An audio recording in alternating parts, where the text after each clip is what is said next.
Don't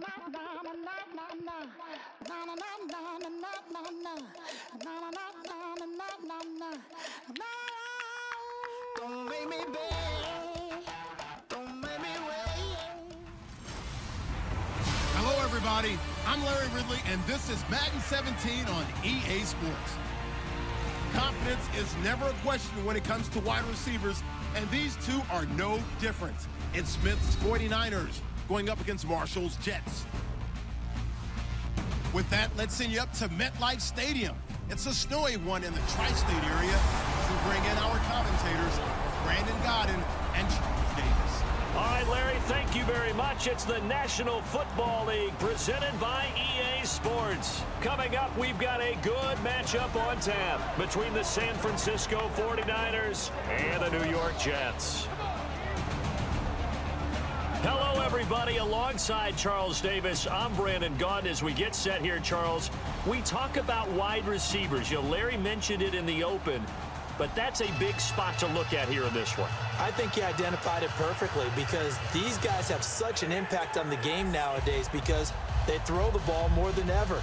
And whether they're throwing it short, medium, or long, can they snatch it out of the air and create even extra yardage with run after catch? That'll be taken in the end zone. Fighting through.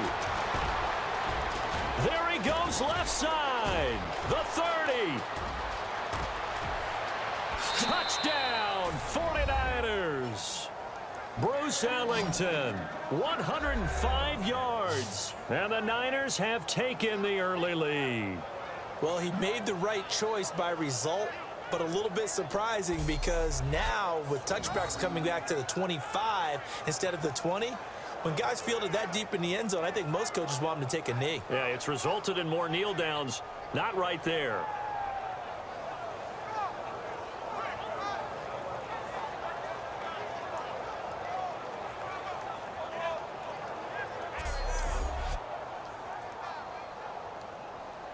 Here's Phil Dawson now for the point after.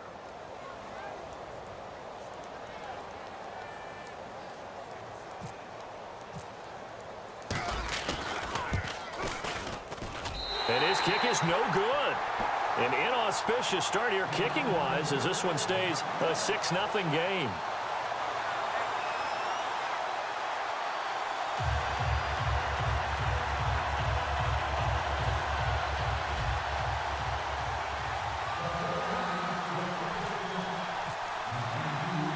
So let's try this again. After the kick return TD, here's yet another kickoff.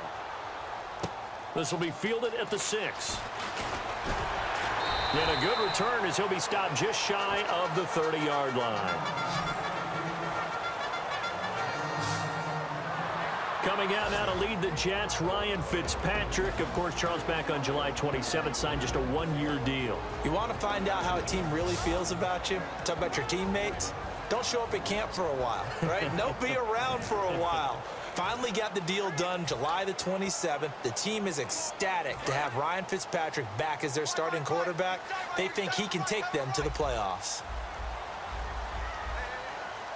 They come up in an offset eye. First carry for Matt Forte. Look at the spin. And he's got room. The 40. And they do finally get him at the 12. A big gain there on the first play of the game. 59 yards. And the elder statesman with a big run. He's hit that dreaded 3-0. He still can churn it. I love the way you treat him with respect. Elder statesman. You didn't just call him an old guy or anything like that. an elder statesman. I love the way he can still play. Talk about running it with savvy now. And a new set of downs here after picking up the first on the ground.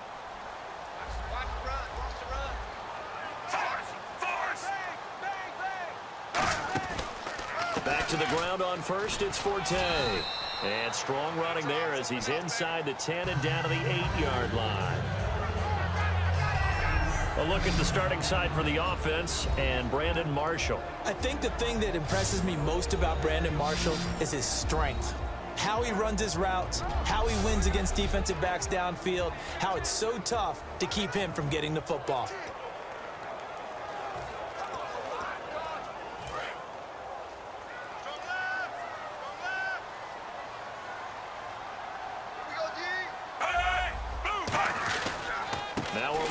This is Bilal Powell. Fighting his way in for a Jets touchdown. Bilal Powell taking it in from 7 yards away. And the Jets take the ball down the field and score on their opening drive. And on his way to the end zone, shedding the tackle, he would not be denied. That's what's called finishing the run. Making sure you power your way through. One-on-one tackle. No running back wants to go to the bench and say, I got stopped just short. Nick Folk for the point after.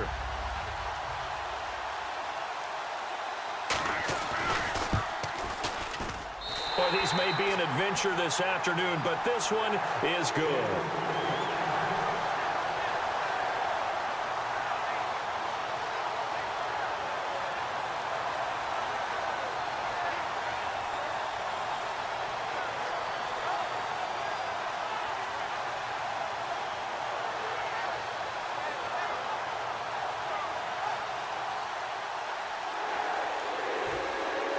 Folk now set to boot it after his guys put 6 on the board. That'll be taken in the end zone. And last year that would have been a net gain of 5 on the return. This year he stopped where he would have been if he had taken a knee, and that's at the 25.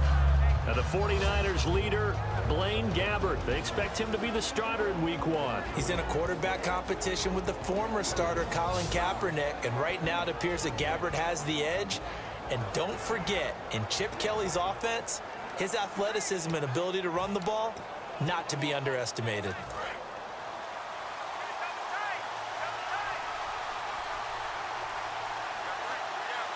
Hyde, the lone man in the backfield. Gabbert to throw it. And he takes a shot on the release as this will be incomplete. Torrey Smith, the intended receiver. And it'll be 2nd and 10. The starting 11 on your screen now, and the one we discuss is Torrey Smith. You would do worse than to just call long pass plays and throw it to Torrey Smith. He can certainly take the top off of any defense.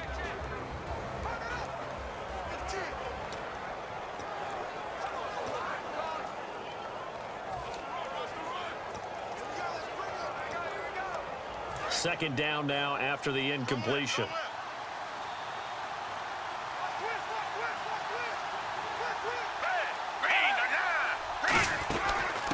They'll run it now out of the gun. And he will lose yardage here back at the 23-yard line. They'll wind up losing 3. And now it's 3rd down. And the offense there, the O-line, everybody really on offense, they were just manhandled at the point of attack. Yeah, you could pretty much call them all out, couldn't you? And almost by name, right? That was a very tough sequence for the offensive line. But how about that defensive front? Creating a new line of scrimmage and creating a lost yardage possibility.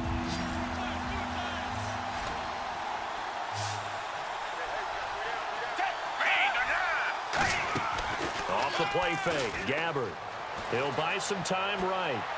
It's caught, Patton. And he's finally taken down, but not before getting across midfield and across the 45-yard line. Well, the advantage has certainly shifted to the defense as we began that 3rd down play, and they found a way to foil it and pick up a 1st down. 3rd time's a charm, right? 2 incompletions. Had to have it on 3rd, and they got it. Yeah, they stuck with it, weren't daunted at all, and picked it up.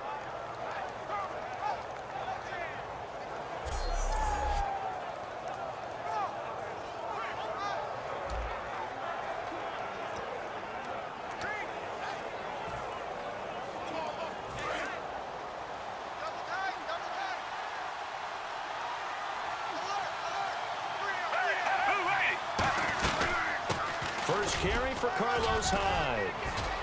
And he gets this inside the 35-yard line. A nice pickup there of 11 yards, and it'll move the sticks. Now, Charles, LaShawn McCoy under Chip Kelly had a couple 300-plus carry seasons. What do you think is in store for Carlos Hyde? The same, because when Chip Kelly is running his offense at its highest production, it all starts with the running back.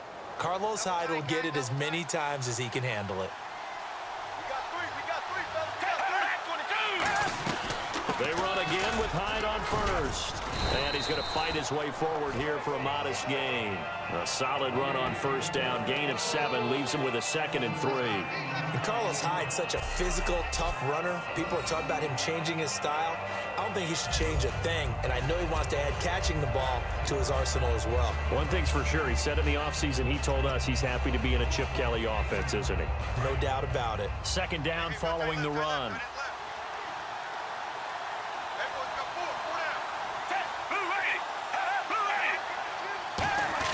Second down, Gabbert. Nowhere to escape, and he goes down.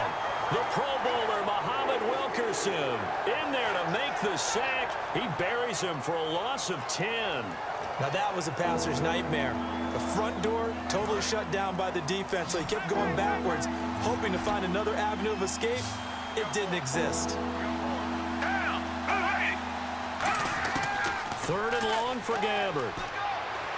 Hard throw, incomplete. He was looking for Sean Drone, and that's going to bring up a 4th down.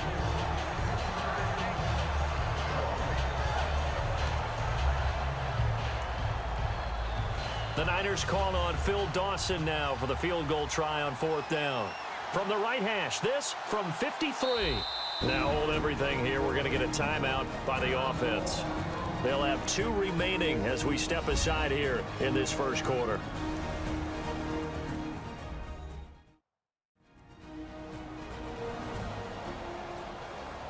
So we're back in the offense getting set following the call of that timeout.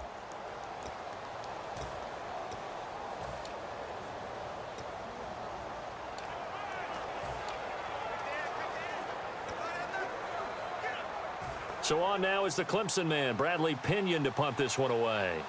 Back deep is Jeremy Ross.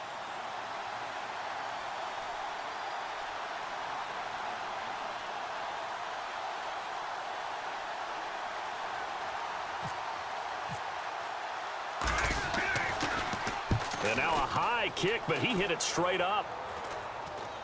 And the fair catch is taken at about the 13-yard line here. It'll be just an 18-yard punt. And the offense will take over with a new set of downs. New York set to take the field. And they'll just simply be looking to build off the confidence of the last time out where they scored a touchdown. And confidence is powerful, isn't it? When you've scored once, you feel like you can go back out there and get it done again. Doesn't matter what the defense throws at them. They feel like they're in a groove right now, and they want to get out there and show it. Yeah, hoping to stay in that groove here this go-around.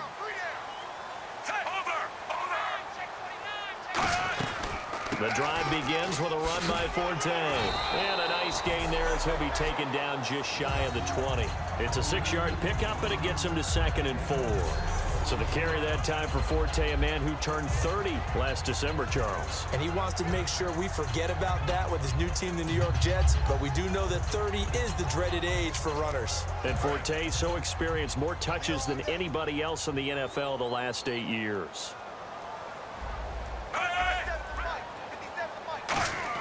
Now a 2nd down throw for Fitzpatrick. Complete to the tight end, Jay Samaro.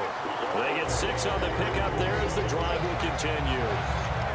And he's the epitome of what we call the move tight end. A guy that you can line up anywhere, in the slot, out wide, in tight. Doesn't really matter because he has such great skills. You want to utilize him in all aspects of your passing offense. And there he was in the slot for the catch.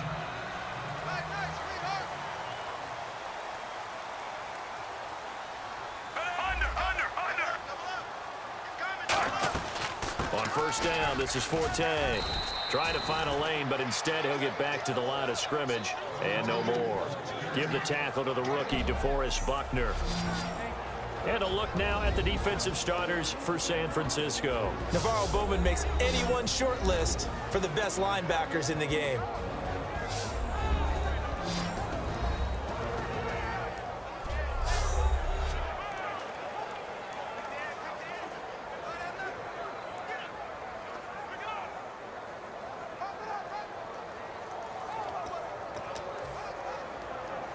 See if they stay on the ground for 2nd down.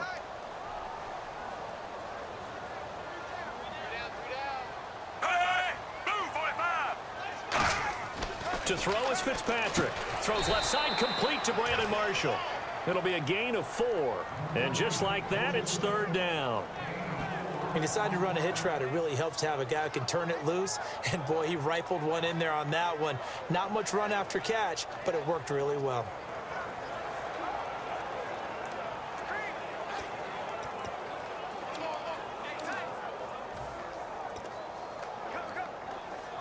Third down and 5.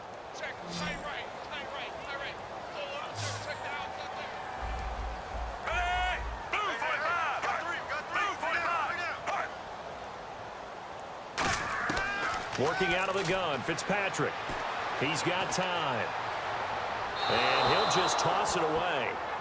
So he throws it away, and that brings up fourth down. It's a tried and true formula, and I don't think it'll change for as long as we play football. If someone's trying to throw the ball and you can put pressure on them and make it tough, that's only going to help your defense. Yeah, he's sensed being hurried. He got rid of it before taking the hit, but incomplete.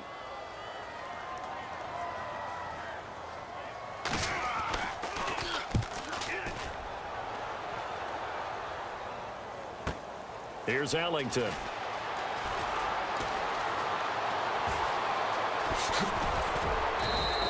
It looked like he might beat that last man. He doesn't, though, but it goes as a 32-yard return. And that will come the offense as they take over.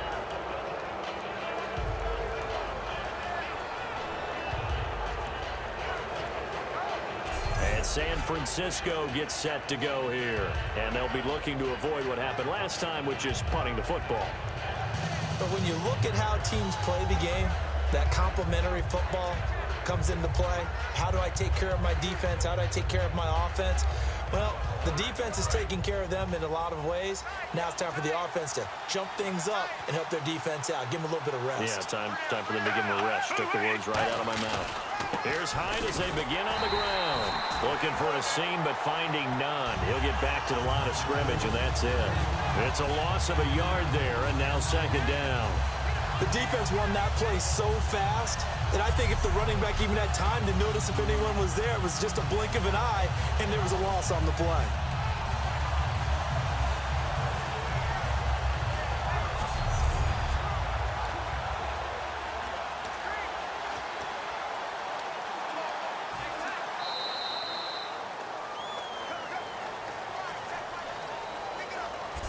One quarter in the books. 7-6 our score. And we will return to MetLife Stadium after this.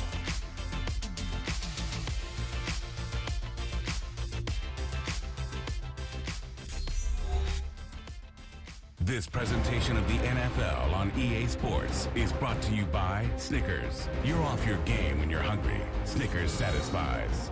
Second quarter now. Brandon Gaud and Charles Davis with you. It's the 49ers in control of the football, but they face a second and long to start things out. One receiver left, two to the right.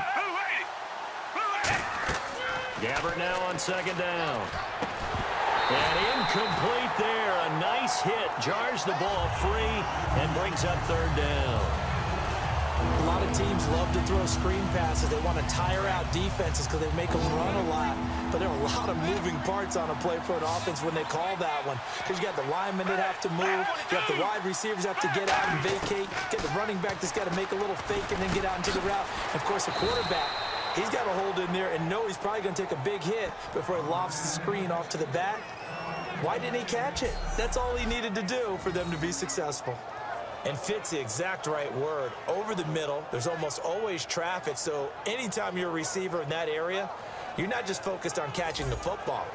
You're wondering where the collision's going to come from, right? Because there's almost always someone there able to concentrate, catch it, and even added a little extra at the end with a short run. First down and 10 now for the offensive group. They'll come out in the pistol. First down, a run with Hyde. And he is going to lose yardage here. That's going to go as a loss of a yard, and it'll be second down. Muhammad Wilkerson elevated a Temple program that was looking for players like him, and he's carried that on into the NFL. What a terrific play there. A nice tackle for loss for the former Temple Owl, as you said, and the 30th pick in the 2011 draft. Again, we'll see the pistol here. A second down throw for Gabbert. Escaping the pressure right. And they'll be inside the 35 now at the 34-yard line. Give him 9 on the play, and all of a sudden here it's third down. Well, he did a nice job keeping his eyes downfield, waiting for someone to get open. But once the pressure forced his eyes down to see the rush, it was time to make a break for it.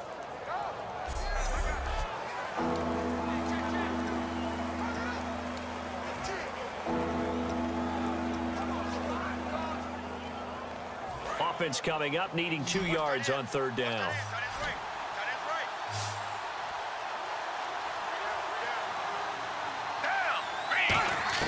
Gabbert on 3rd and 2. It's caught. Patton. And he's got the first as they'll bring him down at the 28-yard line. Did you see that route the way that I did? I thought he was trying to get deep. Yeah, that wasn't first. the first option. No, it came off of that guy, the deep guy, and came underneath on the drag, completed it very well. Offense comes to the line now, 1st and 10.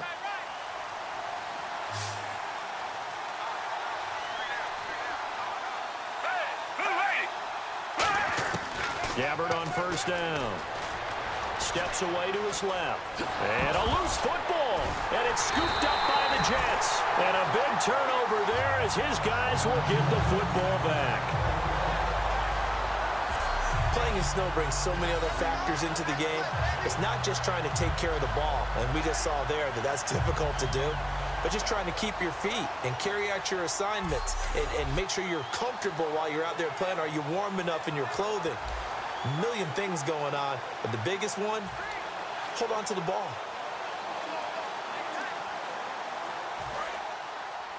Watch tight end.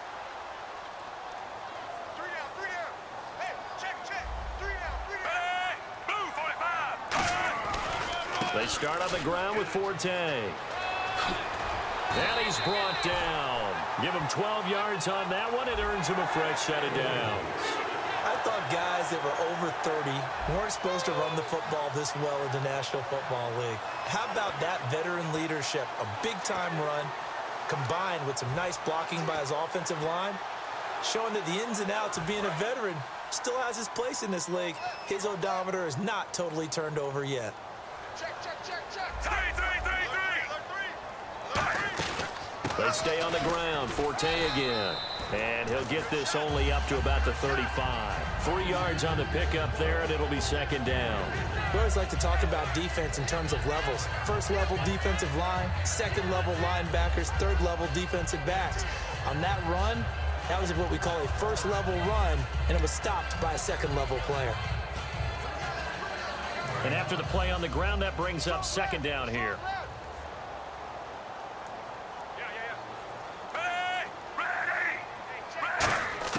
From the shotgun, it's Fitzpatrick. Toward the sideline, and look at that catch. Dragging the toes, and that's going to be a first down. Well done. Let's make this one simple. What a catch, especially the finishing part of getting his feet in bounds, toe tapping, and, of course, foot dragging. A little tapestry, if you will. Oh, I like it.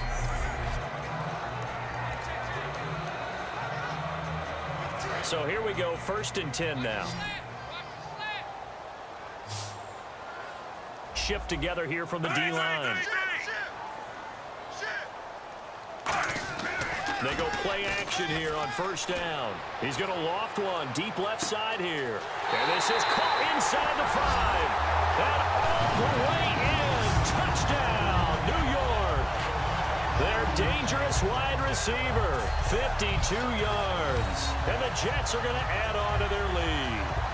And there they got him the ball. Just get it to him, let him do the rest. You know, he probably said that to his quarterback as he broke the huddle. I like the play call. Just get it to me. I'll take care of the rest of it. Helping out his rack, right? RAC.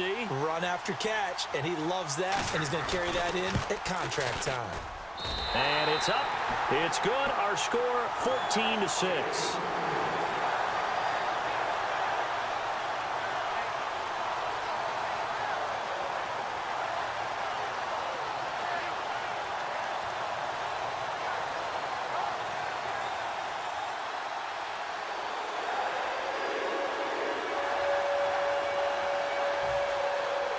now set to boot it after his guys put 6 on the board. On the return, here's DeAndrew White. And it's a pretty good return here as he'll get it up to the 29-yard line. And San Francisco gets set to go here. And they had the fumble last time that led to a touchdown. That's a no-no. We'll see what they do here this go-around. A big no-no. Put that in capital letters. Turning it over, the other team takes it down and scores. That can be a deflator for a football team. Now it's up to the offense to get back out on the field and pick things up. Well, they're out there. We'll see if they can pick those things back up. Now a play fake here on first down. A hit as he throws there, incomplete.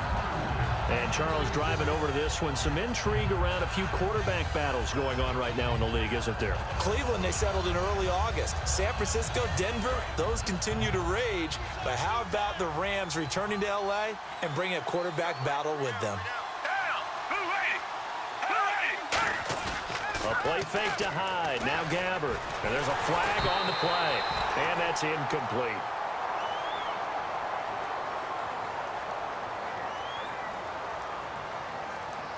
Holding offense.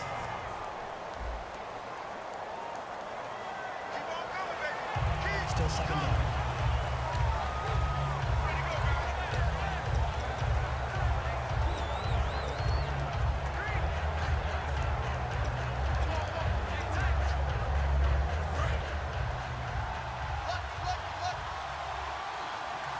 Two receivers left, one to the right.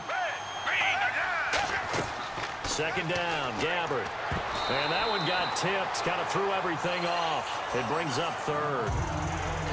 Anytime a ball's thrown in the middle of the field and it's popped up in the air, I expect someone to catch it. Doesn't matter whether it's offense or defense, because there's usually a great amount of bodies in that part of the field.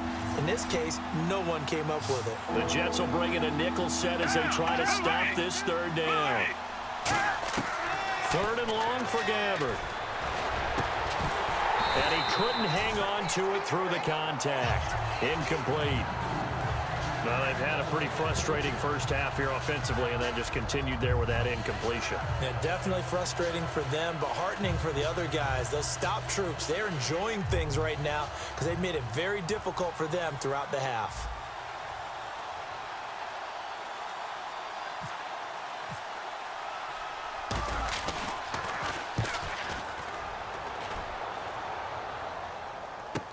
Ross on the return. Give him 11 yards that time on the return. And the Jets take possession. And the 49ers defense gets ready here as they trot back out there. And a touchdown given up the last time they were out there, so maybe need to refocus a little bit. And make sure that they don't start finger pointing with each other, because oftentimes when a touchdown's given up, you say, okay, where did that happen? Who broke down? Who gave it up?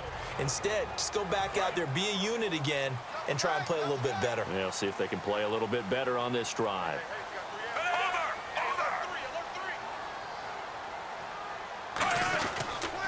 Fitzpatrick now going to give to Forte. And he went nowhere. Well, he went backwards, back to the 33.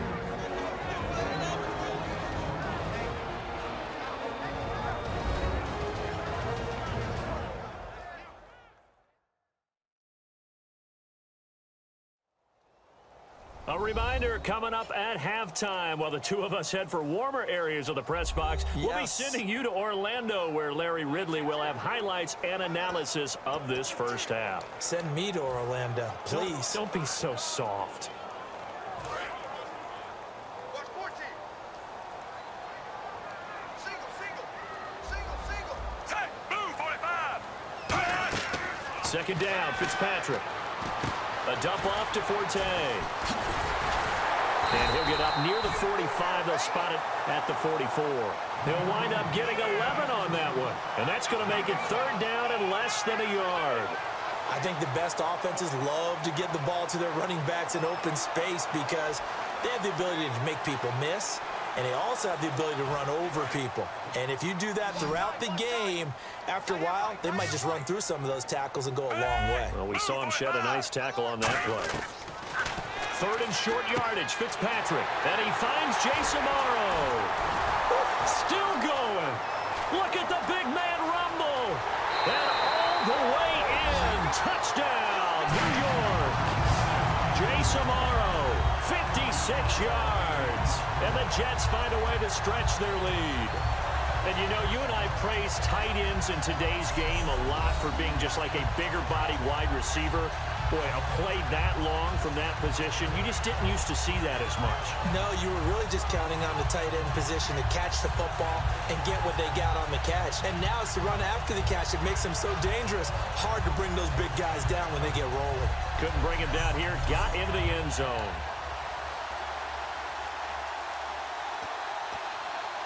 On for the extra point is Folk.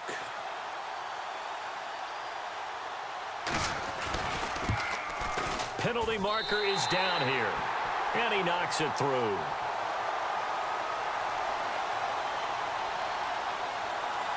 Personal foul. Roughing the kicker. Defense.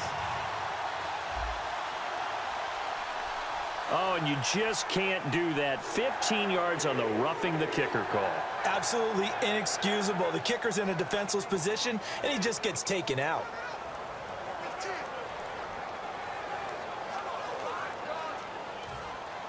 Folk now set to boot it after his guys put 6 on the board.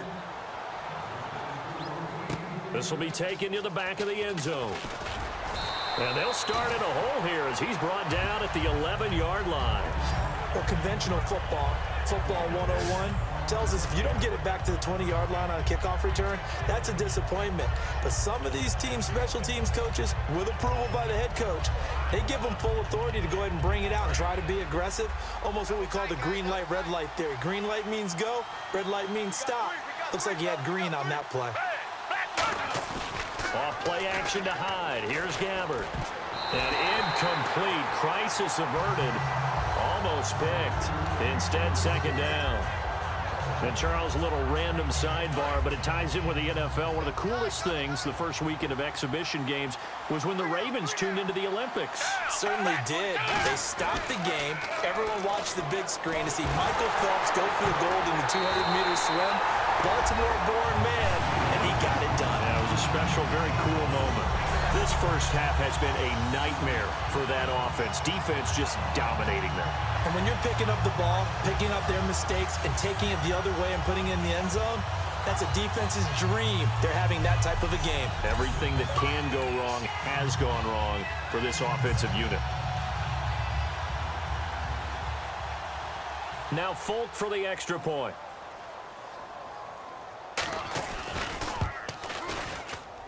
He's got it, and the lead swells. It's 28-6.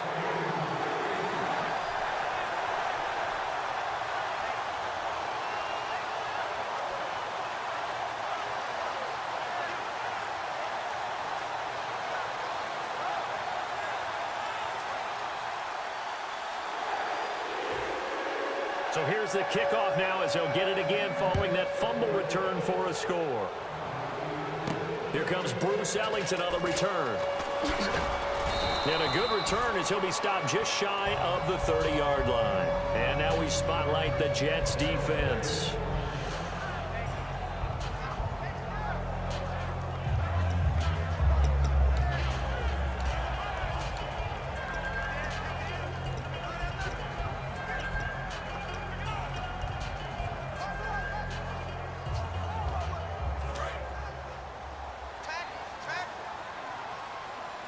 One receiver left, 2 to the right. Gabbard on first down. Oh, it's a screen pass. That's complete. And they take him down, losing yardage back at the 27. It's a loss of a yard there, and now second down.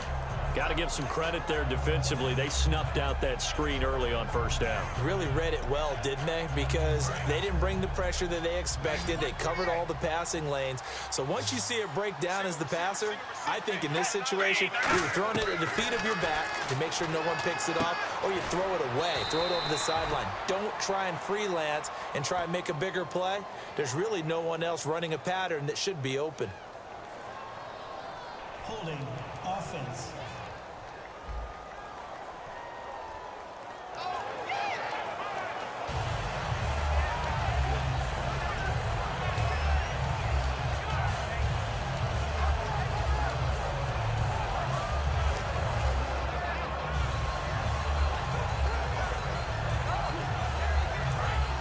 And on the outside, they're playing press coverage.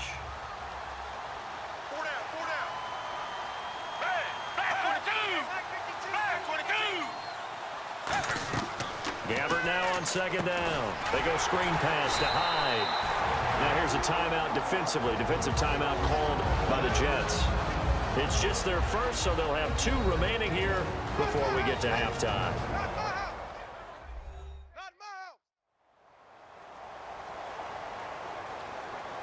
So a defensive timeout, chance to regather, regroup, and get set as we resume action.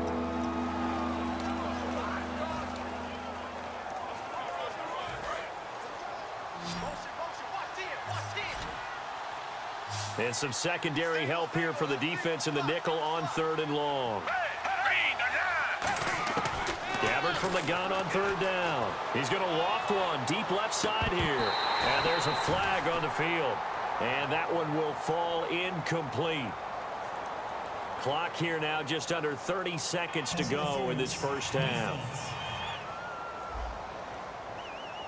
So pass interference on the defense. Charles, this is a penalty we see all the time. The offenses know what they're doing. They know how to create great matchups. And defenders, if you're not there in time, they will throw the flag. First down, Gabbert. But it's caught on the right side at Smith. And he showcases the spin. A pretty good gain before he's taken down. 6 yards on the pickup, and it'll be a second down.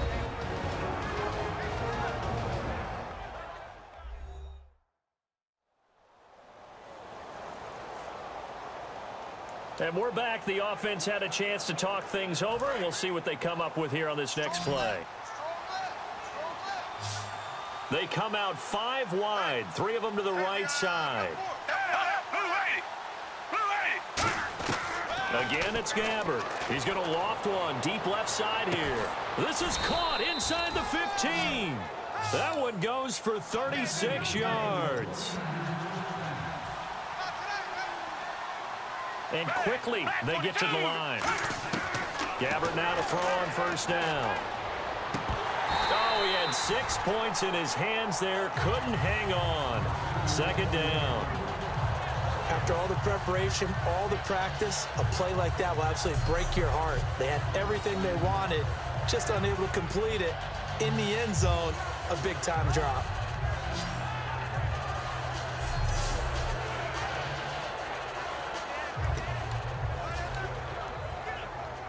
So with 2 ticks left here in the half, on is the field goal unit.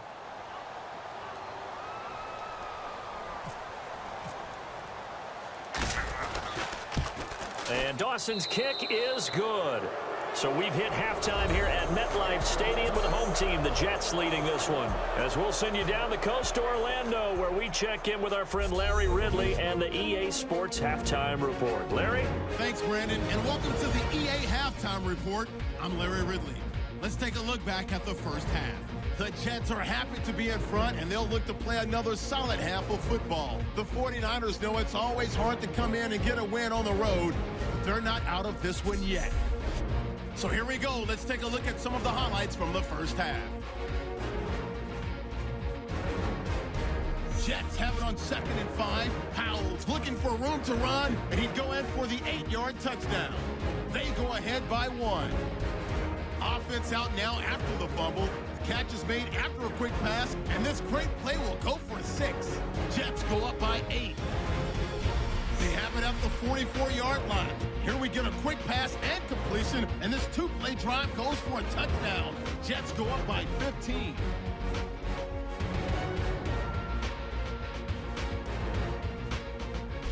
'49ers here, they have it at the 47. Gabbert's got his mark on the deep ball, and he'll be tackled at the 11-yard line.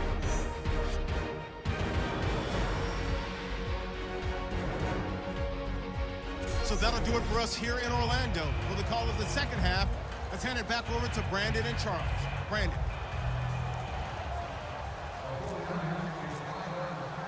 So both teams have their marching orders, and we'll get going again here in quarter number 3. This will be fielded at the 6. And a nice job there as he gets this one up just shy of the 35-yard line at the 34. The 49er defense now heading back out there. They're going to need to do better than they did in that first half. I think anytime you give up 3 or more touchdowns in a half, you're not very happy. And maybe you take your scouting report or your game plan.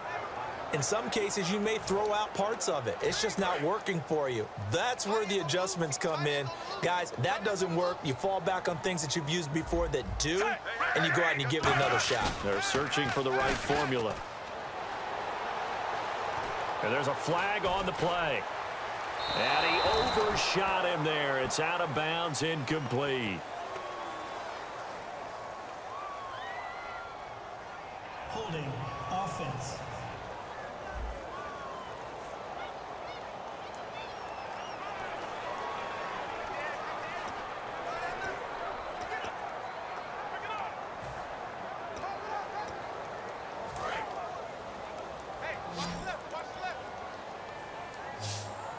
Marshall, the lone receiver on the left side.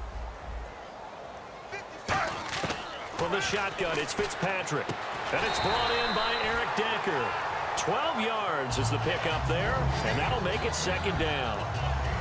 Barney sold the go route really well. Thought he was going deep, then curled it back inside for a nice completion. DBs love when they pump the brakes, don't they? Yeah, that's really a whole lot of fun. It's almost like you said, listen, if you're going to sell the go, just go, and let's see who's faster.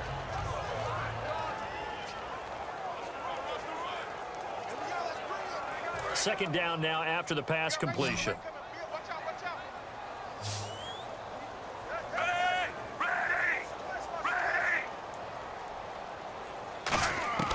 Working out of the gun, Fitzpatrick. He's going to find his running back. It's complete. It'll be a pickup of only a yard, and that'll make it third down. Well, that's the Matt Forte we know. I don't care that he's not in Chicago anymore. He's going to help the New York Jets in a big way catching the football. Boy, absolutely. Remember 2 years ago, 2014, over 100 catches, 102 with the Bears. The guy's an absolute workhorse in every aspect of the game. Almost surprised that he doesn't get 1,000 and 1,000 most years.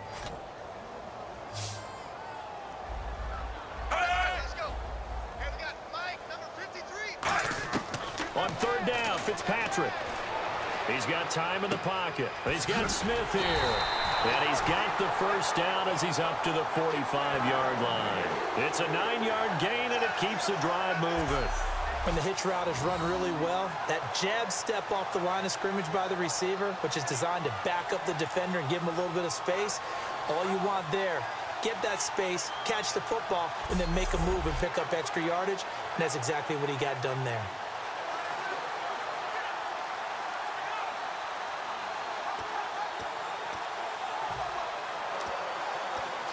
Now the offense lining up 1st and 10.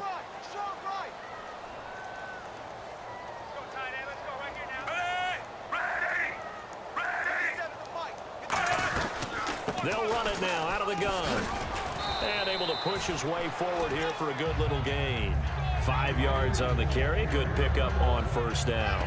In my book, that's running the ball well, but with intelligence. How about him keeping the clock moving, staying in bounds? Yeah, even though it's the third quarter, you're thinking ahead, aren't you? This is where your running game can really help you with a lead in the second half. I agree totally. It's not just end-of-the-half situations that you worry about the clock.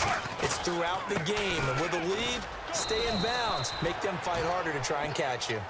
And he got half of what he needed there, 2 yards, and it'll bring up a 3rd and 2 more.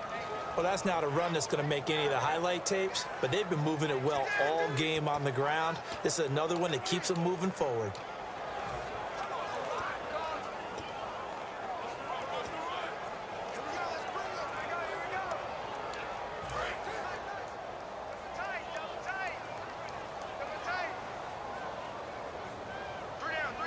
They come out here in the eye.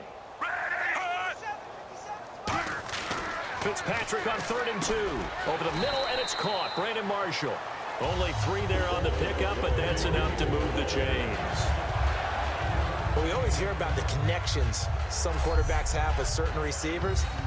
I think this guy has a connection with just about everyone. Didn't mind throwing it in there against double coverage to him. Shows some confidence, supreme confidence. Big-time confidence that he would make the play for him, and he did. So the offense has it 1st and 10. 5 wides in the game, 4 of them to the right side. On 1st and 10, Fitzpatrick. Penalty marker is down here. And it's incomplete.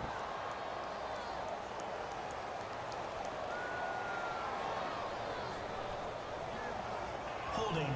Offense.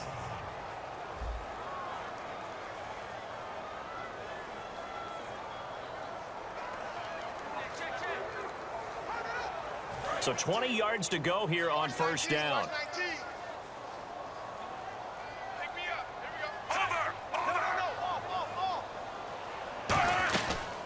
Following the penalty, it's Forte. And he got blown up. Losing yardage on the play back at the 44. That's going to go as a loss of a yard, and it'll be 2nd down.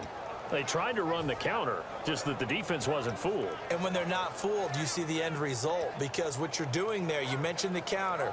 You're using your offensive linemen sometimes to pull or move to influence the defensive front to go in that direction and create the space back in the other side and block it appropriately. But you're exactly right. Didn't move him, sat there waiting for him and made the play. And they only get a yard back there. They'll be left with a 3rd down and long. Well, praise has to go to the guys on the offensive line because they've had a very nice, productive day running the football. How about that poor defensive line? They've been knocked around the entire game, and while they slowed them down on that run, can they continue to do so? Because they haven't had much success throughout this ball game. 3rd and long for Ryan Fitzpatrick. Surveying the field. Looking here for Smith downfield. He rifles one that's intercepted. Picked off by the safety, Eric Reed. And a big turnover there as his guys will get the football back. Well, I tell you, Brandon, this ball's intercepted, but it is 3rd down. So the silver lining is that since this is so far down the field and there wasn't a big run back associated with it, really this kind of works like a punt. It's not an altogether bad result. Now we take a glance at the offense as they work their way back out for their first possession of the 2nd half. And they had 3 points last time, but they didn't want 3 points because they were well within range of scoring a touchdown. We'll see if they can do better now. I'm with you on that one. Let's just go ahead and be frank about the whole thing. The only one happy about the 3-point. The kicker. Exactly. You put it through the post. That's going to help him in contract time. But that offense, you're thinking, let's get in the end zone this time. I don't know if that helped him at contract time. You could have kicked that one through. I don't know about that. Toe bash. I don't know about toe that. Bashed it. Super toe.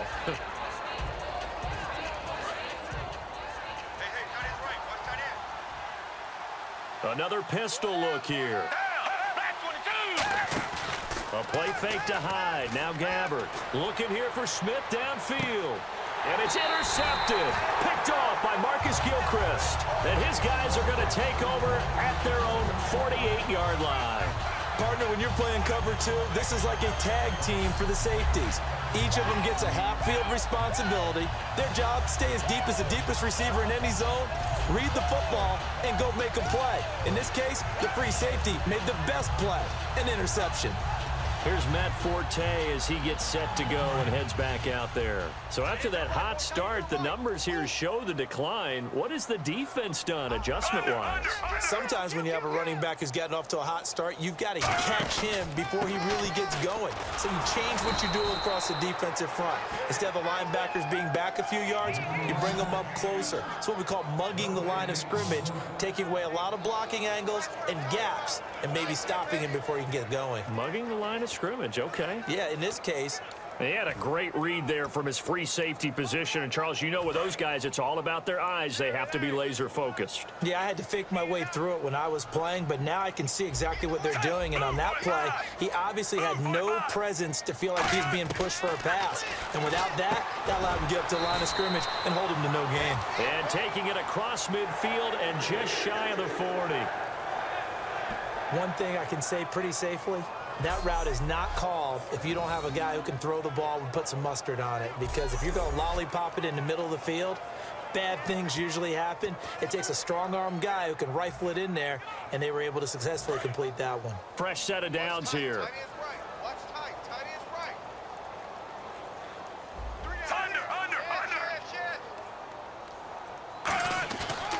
Fitzpatrick with a give to Forte. And he'll fight forward maybe to the line of scrimmage, but that's all. Just a yard on the first down carry, so it's 2nd and 9. Let's give a lot of credit to the offensive line. They've been able to move the ball really well on the ground the entire game, and while that wasn't a huge one, that's okay. They'll take them in short, steady bursts.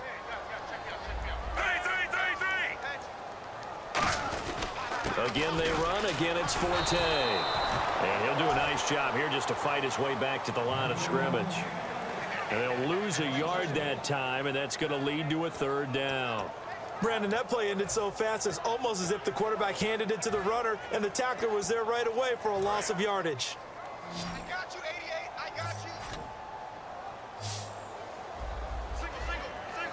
So a 3rd and 10, and defensively, a dime look. 6 DBs. Backing up. He's going to wind up and air it out. And that one incomplete. Had some position, but couldn't hold on, and it brings up 4th down. And when all else fails as a defender, when you're not there in the coverage, your best friend is exactly what we saw there. A big play shot taken by the offense. Unfortunately, it ended in a big drop.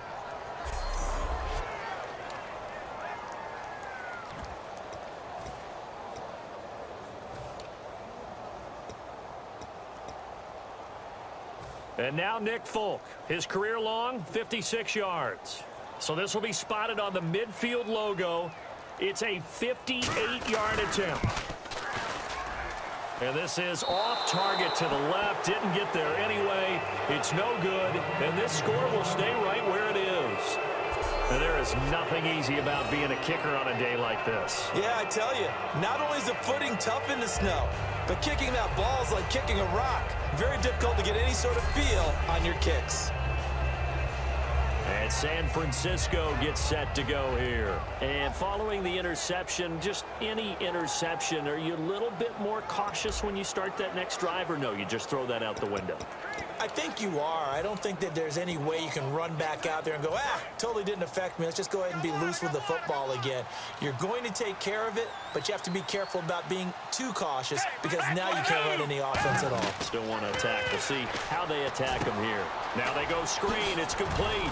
And he'll get it down here to the 43. It'll be a gain of 9, and it'll be 2nd and about a yard to go for the first. For a second there, I thought that might break big. Screen pass. Looked like it was coming together. Looked like there was an opening.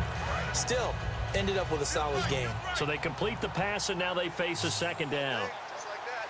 Just like that. 2nd down, Gabbard.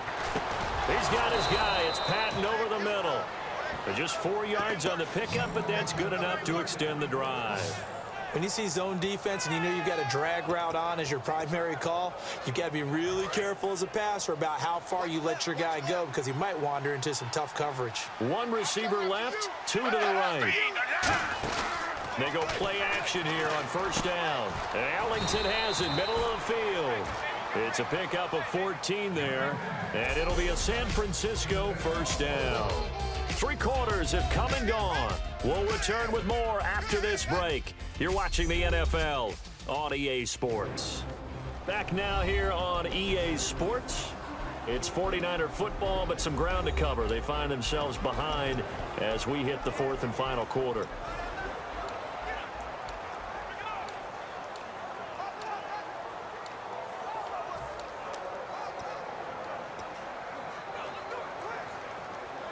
First down and 10 now for the offensive group.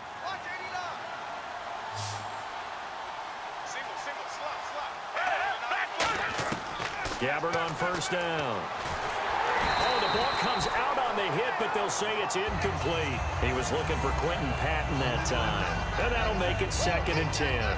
The good signal callers would never go back in the huddle and play the blame game because they need those guys to protect him.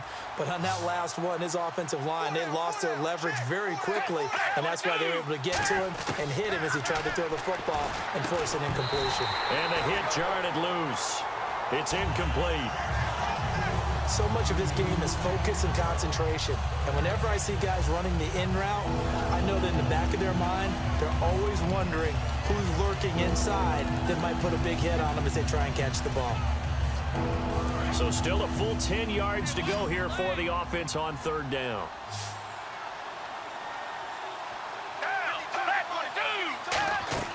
On 3rd down, Gabbard. a flag on the field. And that is incomplete.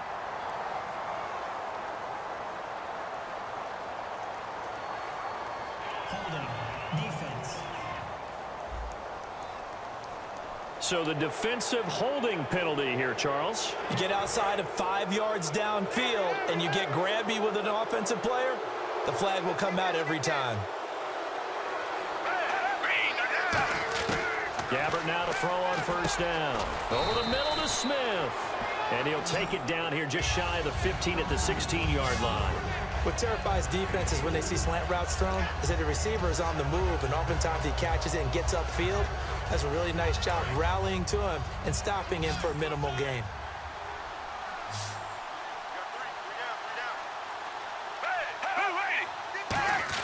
They'll throw again. Gabbert.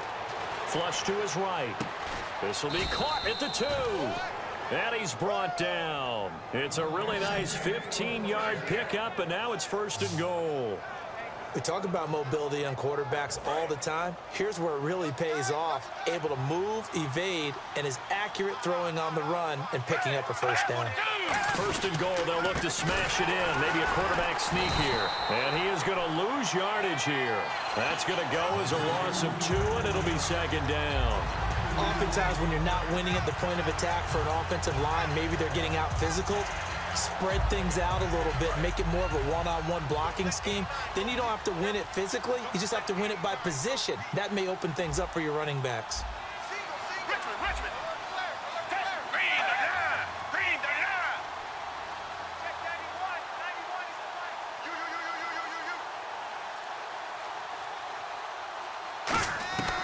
is the line. A 2nd down throw for Gabbert. That's caught at the 1. Give him 3 on the play, and that's going to bring up an interesting 3rd and goal. But it appears that they read man defense and went to the out route, and what you have to do on that one is the receiver's got to make sure he works the defender towards the middle of the field to give himself space to cut to the outside and have that ball delivered with good timing, and they got it done. And the coach has decided to challenge this play. He has tossed down the red flag.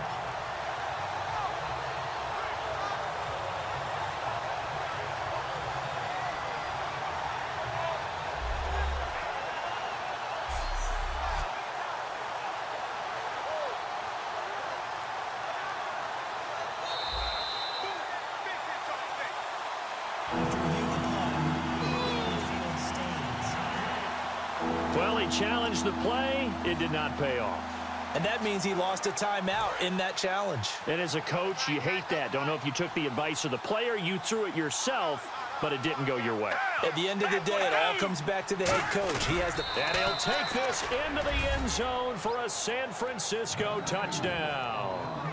Blaine Gabbert taking it in. And the 49ers make some inroads here on that deficit. So he's able to sneak it in, and credit to the guys up front. Oh, without a doubt, because they have the leverage on this play. We always talk about low man wins and one-on-one battles. That's exactly what happened there. Their offensive line, lower than the defensive front. Extra point try now for Dawson.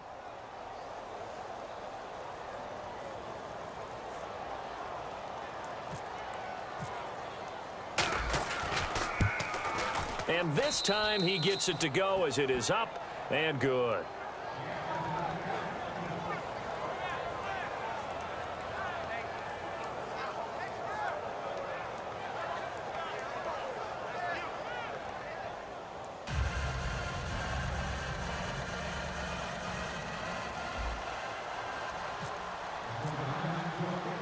And following the touchdown now, it's Bradley Pinion on to kick this one away.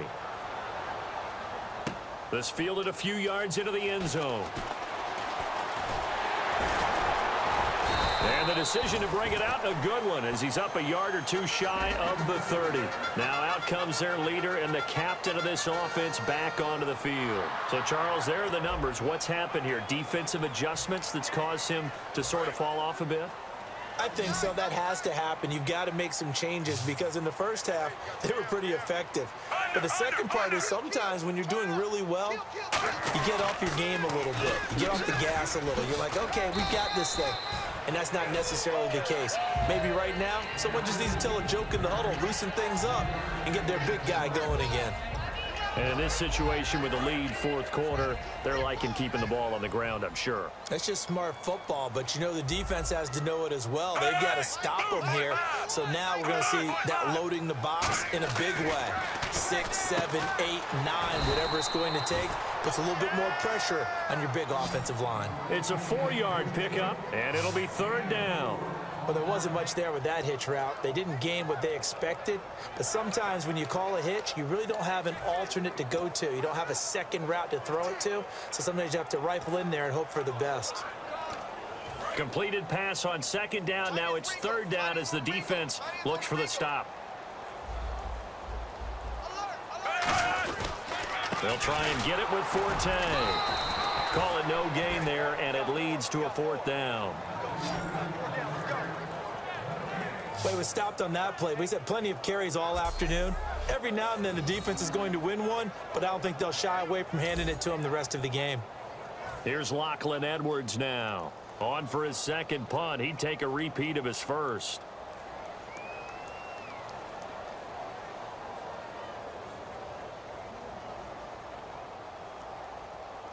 Now the 49ers going to take another timeout. That's going to be their second. They'll be left with one more plus the 2-minute warning, and we'll be back.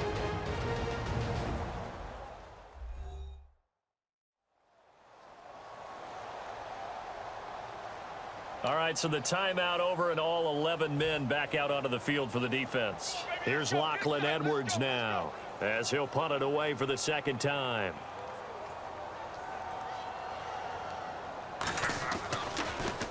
Oh, this is off the side of his foot. And this punt goes out of bounds, and it'll be marked inside the 40. And San Francisco gets set to go here. Last time they were out, they scored. Still trailing here, though, so some work to do. But it's okay in terms of mindset. Because they scored the last time, they're not quite as worried about being down on the scoreboard because now their confidence is a little bit higher. They feel like they've got something going, and they feel like they can attack again and put more points on the board. Are you scoreboard watching if you're the offense, or are you just focused on this drive? We wouldn't be telling the truth if we said that they didn't scoreboard watch. Everyone does it to some extent, but you've got to set it aside right now and just focus on this series. That'll take care of the scoreboard if they punch it into the end zone. And he whips that one incomplete there. Everything about that play tells you about today's NFL offenses and what they're asking out of running backs. You can't just be a guy who can run the football. You have to be able to catch it as well, and he didn't get that done on that play.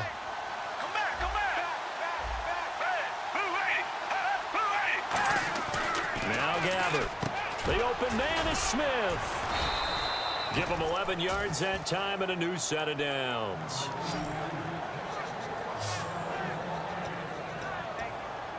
Offense comes to the line now, 1st and 10. Time for a break. We'll come back to wrap this one up after this.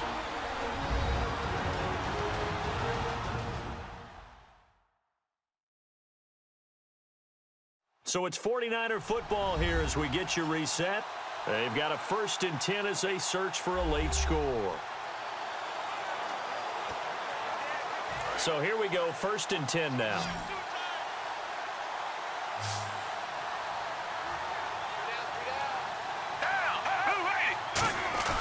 Now a play fake here on 1st down. Wide open receiver complete. And he's going to get this inside the 30. They'll get 19 yards there. And the 49ers are going to get a first. And they're going to speed things up here. Throwing. Gabbert flushed out right. And he's just going to throw this one out of bounds here. Nowhere to go with it. Incomplete. I hope I don't sound too rah-rah on that one, but that's the exact right throw. Either your receiver gets it or no one gets it. Give him a lot of credit for being really precise with it. Got rid of it. No one got it. So they're still at the original line of scrimmage here. 2nd down and 10.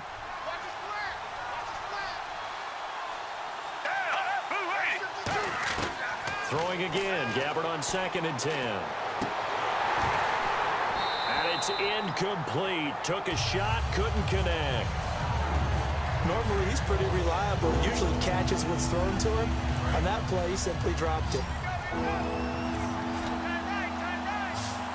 So here we go now. An extra defensive back in there on 3rd and 10.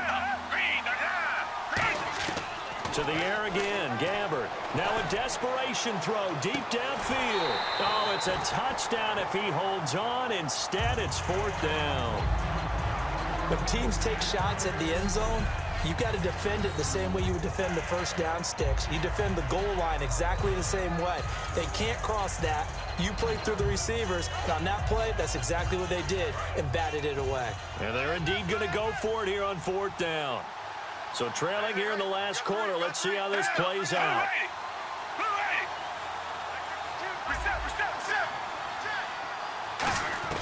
Desperation time. Gabbert on 4th. He finds an open man. Simpson. Call it an even 20 yards on the pickup. And the decision to go for it pays off. They've got a 1st and goal. And they're going to hurry back to the line now. Gabbert now. And there's a flag on the play. And this is incomplete.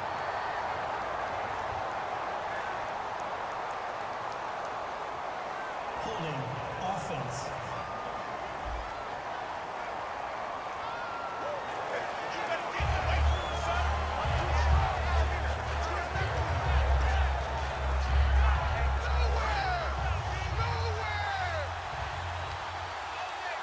Two receivers left, one to the right. They'll throw again. Gabbert throwing for his running back, and he's got him complete. Give him 8 on the play, and that'll bring up a 2nd and goal. They're going to hurry back to the line now. Gabbert here again. He's going to flip one out here to his running back. They'll get nothing out of that one, and it's going to lead to a 3rd down. An extra defensive back on the field here for 3rd and goal. 3rd and goal for Gabbert. And that is incomplete. The intended receiver was Jerome Simpson. And that's going to make it 4th down. And that was a nice play. He knocked it away, but obviously you want the interception in this situation. You want to take away any chance that they have any decision to make on 4th down. But things happen so quickly in the end zone in this compressed area of the field that you're just happy to knock it away and not allow a touchdown.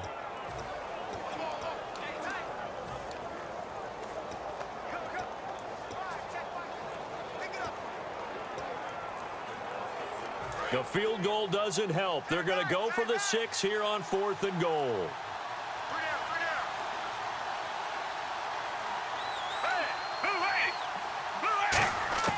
Got to try it here. He's back to throw.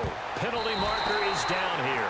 And it's going to be batted down. And we'll go the other way with a football. Holding. Defense. So the grab there by the defense, the holding penalty call. And now for the offense, this is play number 11 here on this drive. They come out 5 wide, 3 of them to the right side. Again, it's Gabbert. And he is going to go down back at the 11-yard line. It's a loss of 5 there on the sack to bring up 2nd and goal. And the offense moving quickly to the line. Now Gabbert. That's complete right around the 8. 4 yards on the pickup. And that is going to set up 3rd and goal. Now whistles come in. We're going to get a timeout here by the offense. It'll be their 3rd and final timeout. So as they talk things over, we'll step aside. So the offense took the timeout. Looks like they're ready to go as we get set to resume the action.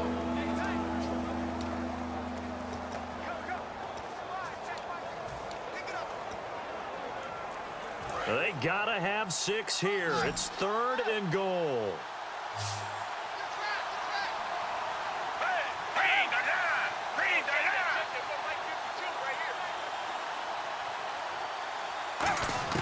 Gabbert from the gun on 3rd down. And this is intercepted, and that should do it. Picked off by Marcus Gilchrist. And a big turnover there as his guys will get the football back. I'm not sure, Brandon, we've seen a sloppier played game this year for a team on offense. Turn it over 4 times and expect to win? No chance whatsoever. And look, I have no idea what the ratio is about turning over 4 times and how that correlates to winning or losing, but I'll guarantee you, it's not very good. Very tough spot here for the offense to start. 3 down. They come up in an offset eye.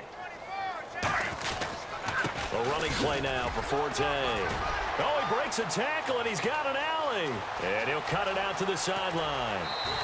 A big play there on the ground by Forte. 49 yards on the ground. And that run has to be so deflating for the defense. They needed the stop. That might put the icing on the cake. Perfect word for it, because when an offense grinds a defense down and kind of takes their heart from them, and you see them start to sag, no better feeling for the team running the football. Well, certainly a tough loss here, but they've got to move on. I mean, you have another opponent next week. You dwell on this one, it hurts you the following week. That's where the 24-hour rule comes into play, win or lose for all teams. Either enjoy the win for 24 or reflect on the loss for 24, then put it aside and move forward.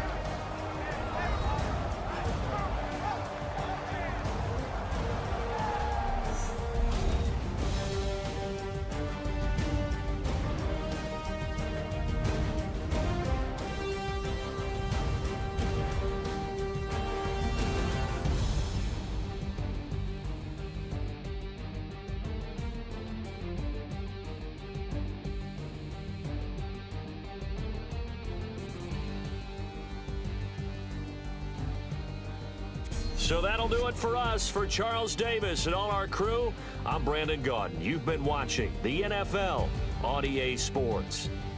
It's a win for the Jets as we say so long from MetLife Stadium.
Home team made it.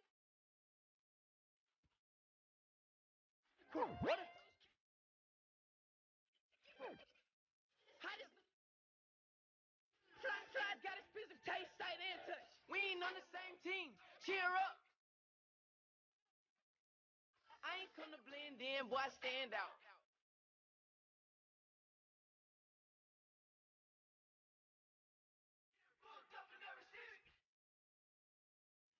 She messed up my...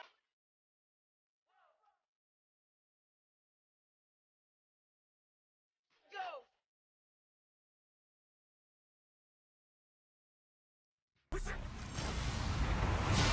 Hello, everybody. I'm Larry Ridley, and this is the NFL on EA Sports. In today's game, we have arguably the 2 best middle linebackers in the NFL on the field. It's Luke Kuechly going up against Navarro Bowman. On the call here tonight, let's send it out to our guys in the booth. That's Brandon Gaudin and Charles Davis. Thank you, Larry. EA Sports coverage of the NFL brings us to the home of Super Bowl 50, Levi's Stadium in Santa Clara. Tonight, we've got a good NFC matchup in store between the Carolina Panthers and the San Francisco Niners.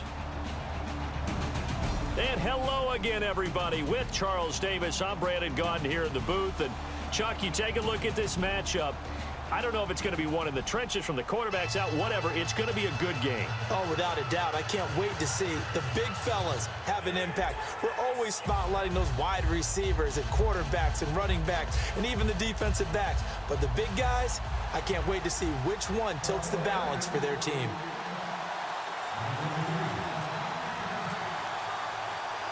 The punter Pinion now to kick this one away. That's fielded in the end zone. And a couple yards deep, he'll go to a knee. He won't return it. And they'll take it out to the 25. So here are the defending NFC champs on offense now. And they'll be led out by their quarterback, and none other than Cam Newton. In 2015, he had one of the great seasons ever by a quarterback in the NFL. A threat to throw it, a threat to run it, became a terrific leader, and led his team to a Super Bowl appearance.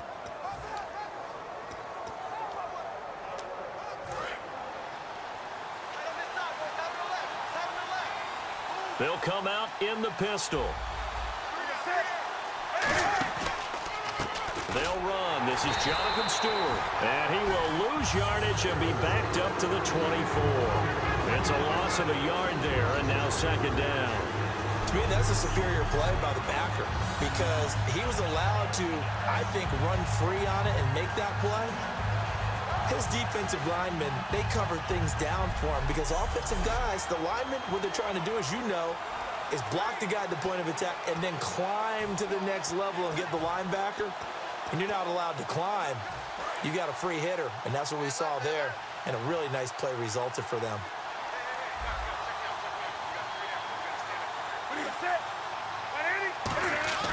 Here's Newton now on second down. And they get to Newton and take him down for the sack. Mike Purcell never giving up. He's able to keep working and get him for a loss of 12. Okay, I'm not sure you could actually draw a better pass rush than that one right there. Nowhere to go outside. He had to keep backing up and backing up and backing up. Eventually dropped for a huge loss.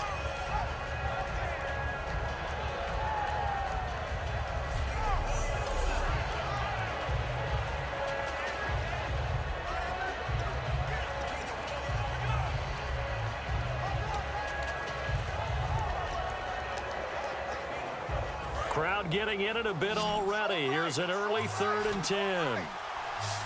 An extra DB for the 49ers now on 3rd. 3rd and long. It's Newton. And there's a flag on the field. Oh, this is taken in. It's complete. Illegal forward pass. Offense.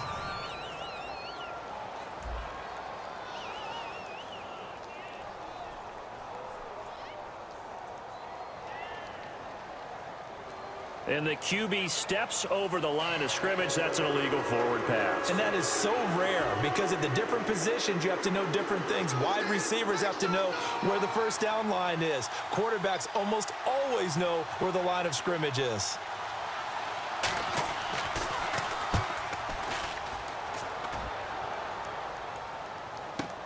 Ellington now to return it. So a change of possession here on the punt. And possession will switch hands, 1st and 10. So here's the first drive now for the 49ers. They'll be led out by their 6'5" quarterback, the former Missouri Tiger, Blaine Gabbert. I remember scouting Blaine Gabbert in college and watching him play. It reminded me of a great decathlete. That type of athletic ability with a really nice arm.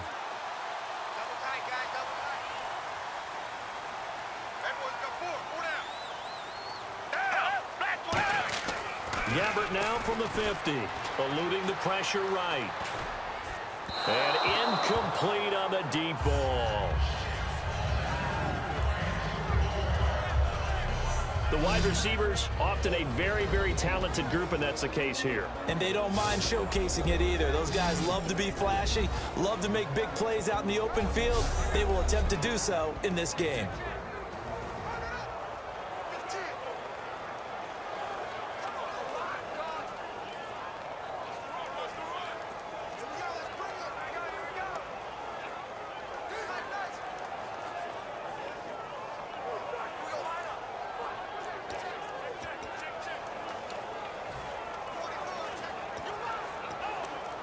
So incomplete on first. Let's see what second down has in store. They'll need to get the play off quickly. They just do get it off. Now Gabbert. And incomplete there. A nice hit. Jars the ball free and brings up third down. And the starting crew defensively for Carolina. It's real easy to talk about Thomas Davis coming back from multiple knee injuries, but he wants his play on the field to be the story.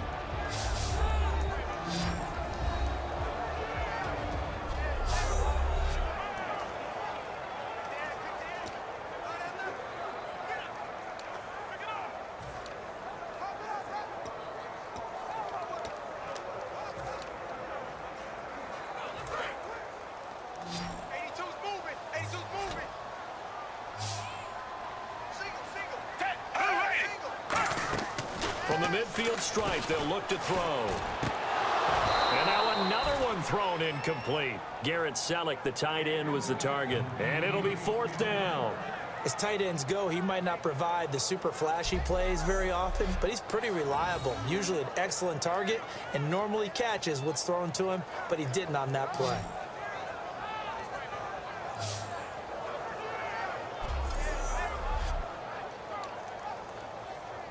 So on fourth down, out comes Bradley Pinion to punt this one away. Back deep, a former 49er, Ted Ginn Jr.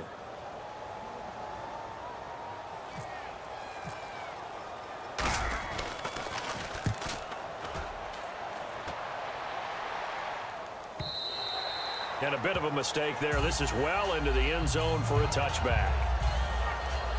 Carolina getting set to take the field. And on the last go-around, they really couldn't get anything going. They had to punt from deep inside their own territory, which means you're going to lose the field position battle as a general rule. What they're looking for now is a little more consistency, move the ball at least a few times on offense, get a couple of first downs, and hopefully flip the field. Yeah, just something to build off of. That's what they're looking for here.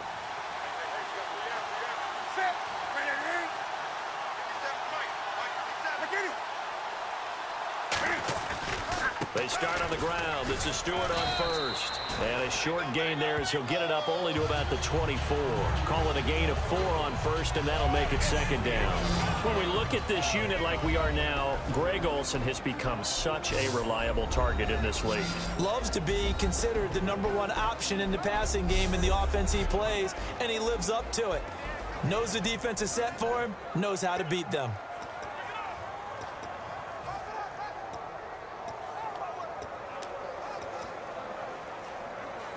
Second down following the run.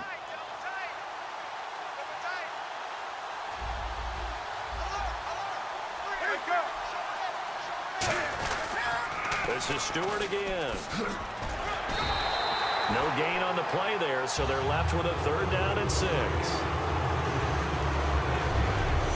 And it's possible that today the most important group could be the linebackers. Yeah, the second level, as we like to call them, right? Defensive front has to control things, but the linebackers, they do more than clean up. They help create big plays.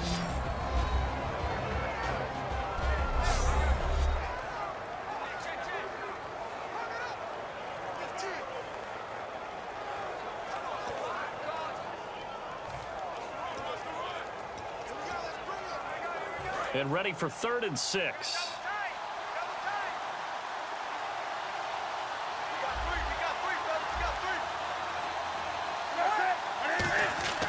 Throwing on 3rd down, Newton. And he gets it to Funchess, complete. 12 yards there as they move the chains. Well, clearly one of his advantages as a passer is his height. Sit back in the pocket, fired over the middle. That makes things tougher defensively, doesn't it? It really does, because your goal is to move the quarterback off his initial spot when he gets his drop back completed. But when you have that type of height, he can stay in there if he's willing to take the hits and just fire over the top, which saves him time and actually completes a play a little bit quicker than it normally does for a quarterback who has to slide and find open space to throw.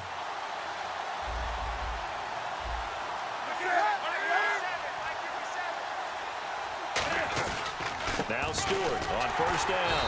And he's going to be met at the line of scrimmage and taken down. Call it no gain on the play, and it'll be 2nd down. Boy, that's a lot of sirloin steak to be taken down for no gain, partner. Are you trying to suggest that he is a huge man? He is not just a big man, a huge man. Big boy. Well, how about the credit then for the defense to be able to chop that big tree and put him on the ground? I know back when you played, it took 4 of you to take a guy like that down, right? Well, that's for sure. And you know what else? I didn't want to challenge him at dinner either. On second down, here's Newton. Now this is a catch by Ted Ginn.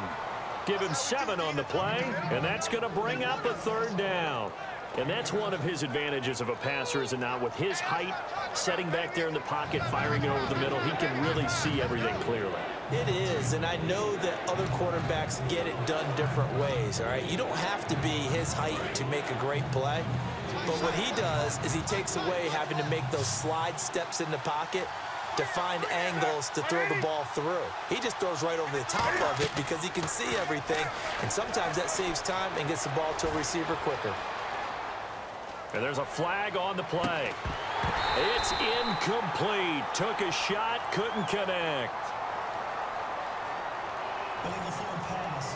Offense.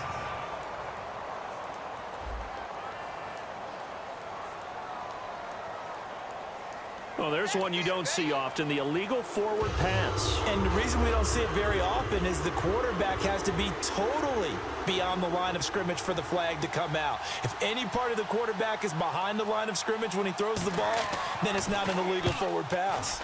He gets this one away, and boy, it's another boomer. This is taken around the 12. An excellent return that time, 26 yards. And the Niners will go on offense, 1st and 10.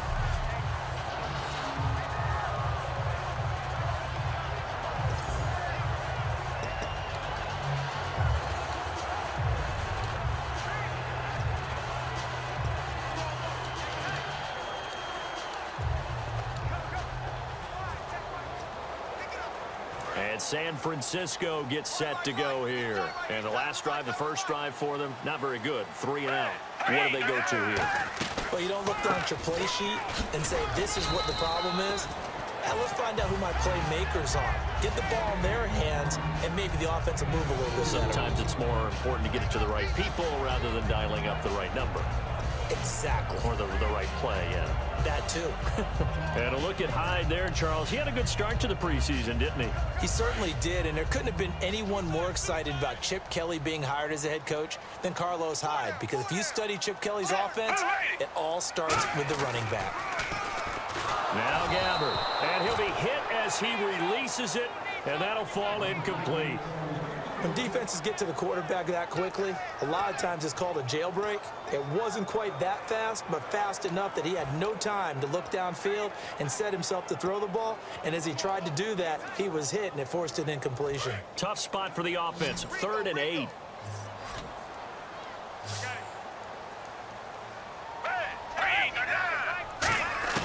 On 3rd down, Gabbard, nowhere to go here. He lost the football, and it's picked up by the Panthers. And they are going to set up shop at the 32-yard line. You know, it's kind of interesting, the fumble there for the Niners. Last year in 2015, fewest in the league lost, only 5 of them.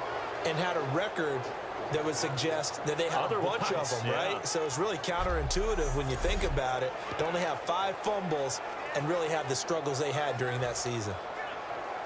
Now the Panthers offense, they get set to come back onto the field. And last time out, they had to punt the football away. Anything positive possibly to take from that? There always is when you're punting the football away. It doesn't sound like it because you're giving it up. He's got it for a Panther touchdown. Devin Funchess, 31 yards. And the Panthers are going to take a first quarter lead. But what a quick turnaround there. They get the football. Next play, boom, touchdown. I've been in a situation before where a turnover occurs, and if you're over on the bench with your defensive mate and you talk about what to do on your next series, and all of a sudden you hear sudden change, you've got to get out on the field and defend right away. Not everyone is mentally prepared to go. Is that what is yelled on the sidelines a lot of times? That, among other things. Maybe some words we can't share here. Yeah, we'll just keep this one PG. FCC violation. No doubt.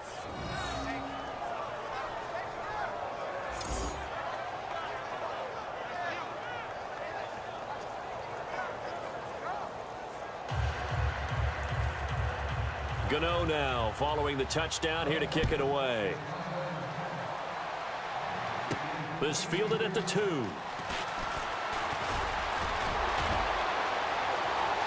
And he's free going down the left side. It's a foot race. Touchdown, 49ers. DeAndrew White, 97 yards. And the 49ers are within an extra point of tying this thing up. I know a lot of special teams coaches, they just want to keep it away from him because that's what he can do. And others have egos that their players can't keep up with. And they say, challenge him, kick it to him. The way he runs as fast as he is, I wouldn't challenge him at all. I'd do everything possible to keep it away. He is just a blur when he gets a full head of steam, and he got a full head of steam there. Here's Phil Dawson now for the point after.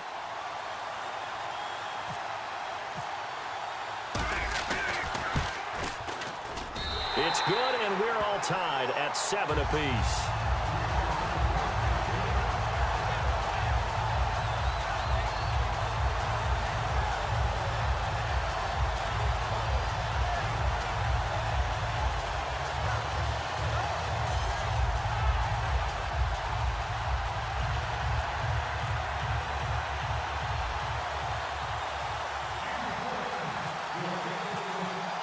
So a tie ball game here as the kick's away. That'll be taken in the end zone. And he won't return this one. He'll go down to a knee, and they'll start at the 25.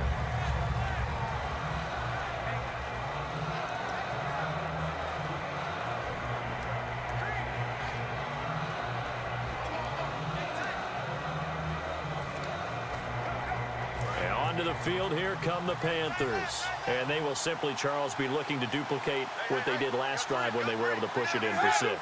And they hope it'll be that easy, right? To be able to take exactly what happened before, replicate it. They may have to make a few additional changes along the way because I'm sure the defense will make some adjustments, but they've got to have great confidence having scored the last time out.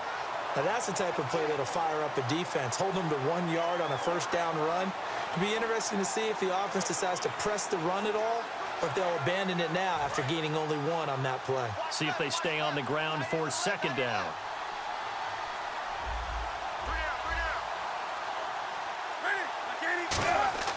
To throw on 2nd down is Newton. And he's just going to get rid of this thing. To no one here. He throws it away, and now it's 3rd. Sometimes the coverage is so good, no matter what you're doing on offense, you just can't shake anyone free. They try their best to find someone open, but they took away every passing alley, every angle, and shut the play down.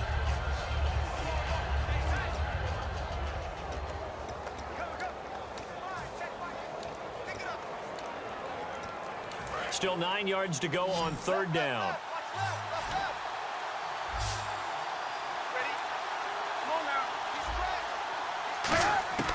From the gun on 3rd down, Newton. And this is going to be incomplete. He was trying to get it that time to Ted Ginn. And that'll bring up 4th down.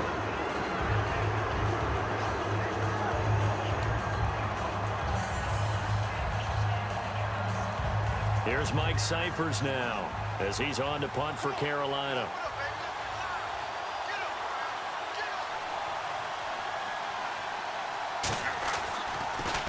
And he's getting a workout here in this first quarter as he gets it away. This is brought in at the 21.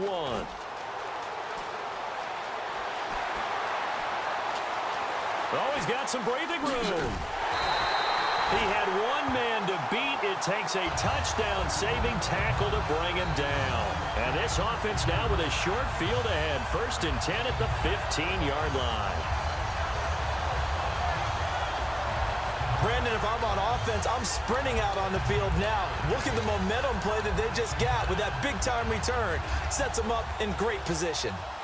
And a great spot to start this drive from here.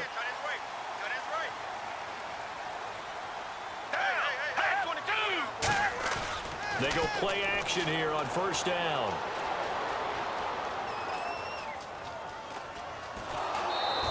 No gain on the play there. It'll be 2nd down.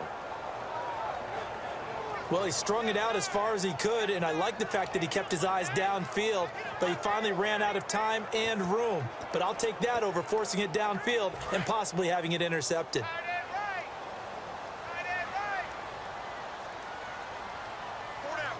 Hyde, the lone man in the backfield. Here's Gabbert now, and that is incomplete.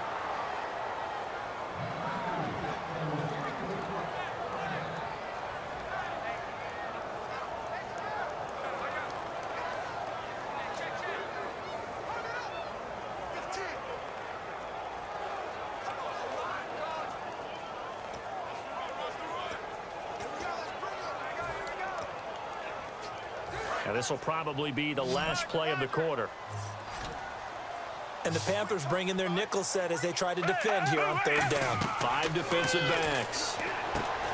Throwing. Gabbert. They go screen pass to Hyde. A touchdown apiece here in this first quarter of play. It's a tight game here early. We're back to Santa Clara after this.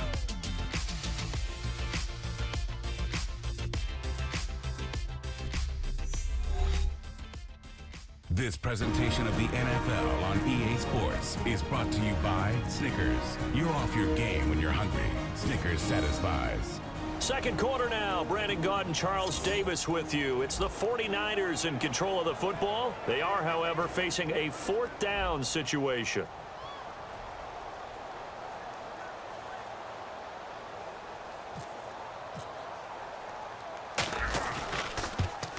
And the kick for the 41-year-old is up and good.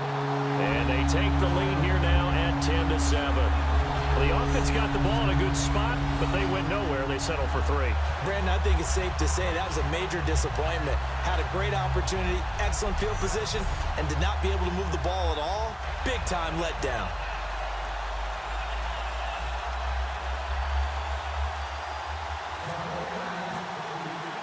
The punter Pinion now to kick this one away. This is fielded a couple yards deep. Solid return, pretty good field position. They'll start at the 32-yard line. We get a look now at the 49ers defense as they get into position. They got the stop last time that resulted in a punt, and then it resulted in 3 for their offense. And this is one time where the defense won't get credit for creating points, but that's exactly what they did. All right, forced them into a punt, turned it over to their offense, and guess what? Points went on the board. Points went on the board, 3 of them. Now they'll be looking for another stop. Stewart is the lone setback. And he'll get it up the middle. And he'll get this up only to about the 33. 2 yards on the carry there, and it'll be second down. That's a good play by the guys on the defensive side of the ball. Held them to a gain of 2. And that changes the playbook a little bit now for the guy calling plays. 2nd and 8. Now he's got to probably think about going to the air instead of maybe staying with the ground game.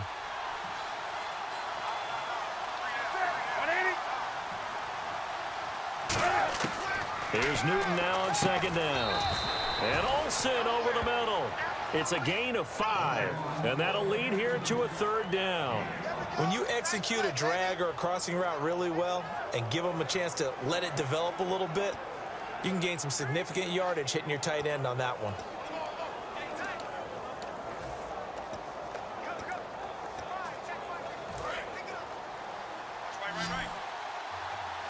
They brought in an extra defensive back here, so probably not expecting a run on 3rd and 3. A good call. Newton on third down. Gets it to Benjamin. It's caught. And he's got a first down as he's up to the 48. They get 9 out of that one, and as a result, the drive continues. And that's understanding where the markers are, because it's not just running to them. Because on the catch, you can actually be pushed back before the first down. It's getting past it and allowing that opportunity to drift back towards the first down line and still having picked it up. Really well run.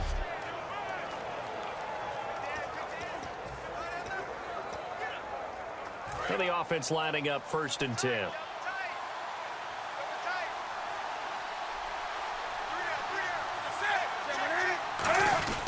Newton turns and hands to Stewart. Penalty marker is down here. And they'll stop him right on the midfield stripe. Holding. Offense.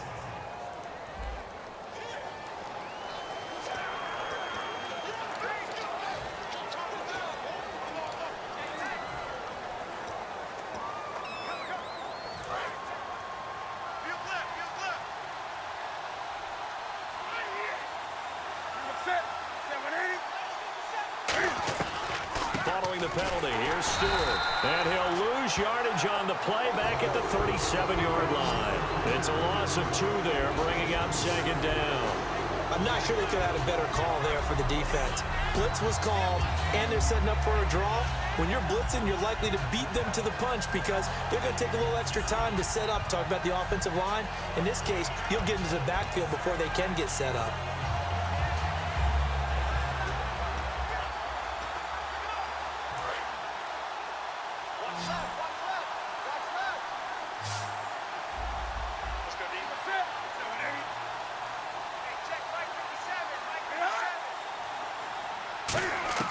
On second down, here's Newton. Funches with a catch over the middle. It's a gain of 5 on the play, and they're going to face an uphill battle here on 3rd and long.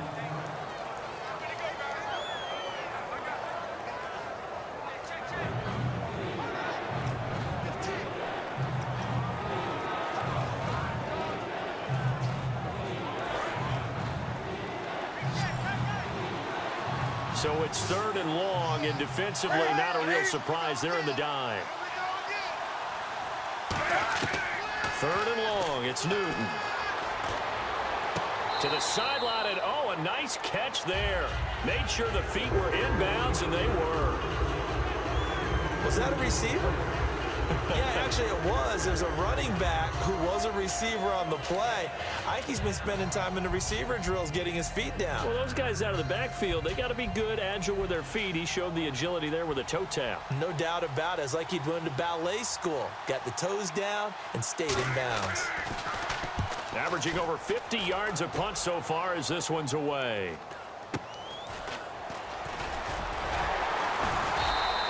That'll go as a punt of 34 yards that time.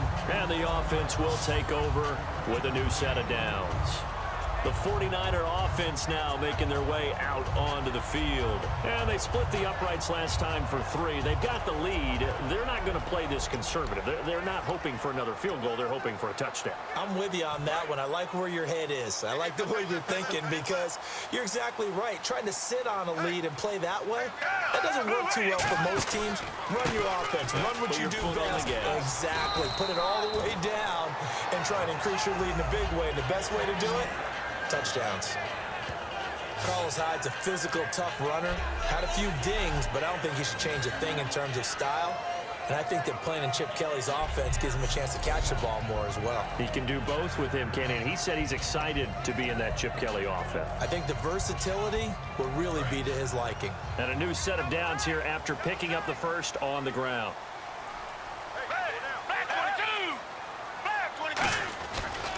Again, it's Hyde. And a good swarm to the football defensively as they get him down at about the 40. Just a yard on the pickup there, and it'll bring up a 2nd and 9. When we talk about Luke Kuechly, you can't talk about his overall game without talking about his intelligence and how he controls the whole defense. He quarterbacks that defense, and at times will actually make checks, just like a quarterback would on offense to get them into the right defense. They definitely were on that play. How about that finish? Holding that to a minimal gain. Call it a 3-yard gain, and they're going to face a 3rd down. So Garrett Selleck getting into the action. He's still smiling coming off that deal for $10 million he signed back in February. Not bad at all. And his brother Brent, I think, is telling him, guess what? You're picking up the tab for dinner for a while. Nicely done. But he is a key part of their offense, and they need to keep him happy. 2 minutes to play here in the first half. We'll come back here right after this.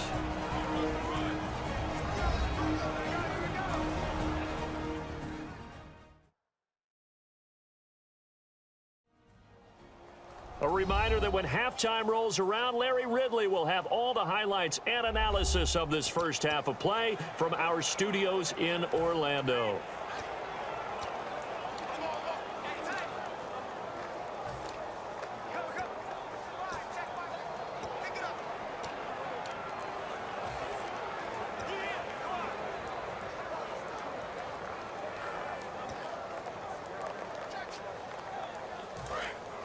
Looks like the defense in press coverage here. Defense sinking pass. They've got the nickel set out on 3rd and 6. Play clock winding down. Here's Gabbert. It's hauled in by Ellington. And he will have first down yardage as he's brought down at the 41. Never make the mistake that the slot receivers, especially the little guys like we're watching here, are just quicker than fast. A lot of them combine quickness and speed, and they catch a lot of footballs, as we just saw there.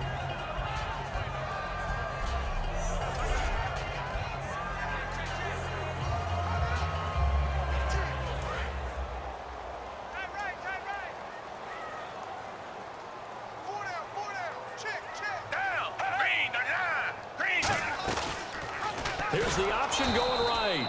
And they went the wrong way there. Losing yardage back at the 43-yard line. That's going to go as a loss of 2, and it'll be 2nd down. Charles Johnson's stock in trade is coming off the edge and getting to the quarterback. But he knows how to make some of those subtle moves inside to help in the run game, and he did it right there. He's an athlete back in high school. Played football, basketball, track, so he's a mobile guy. Mobile guy, made a nice play against the run. Carlos Hyde was the target, and that's going to lead to a 3rd and 12.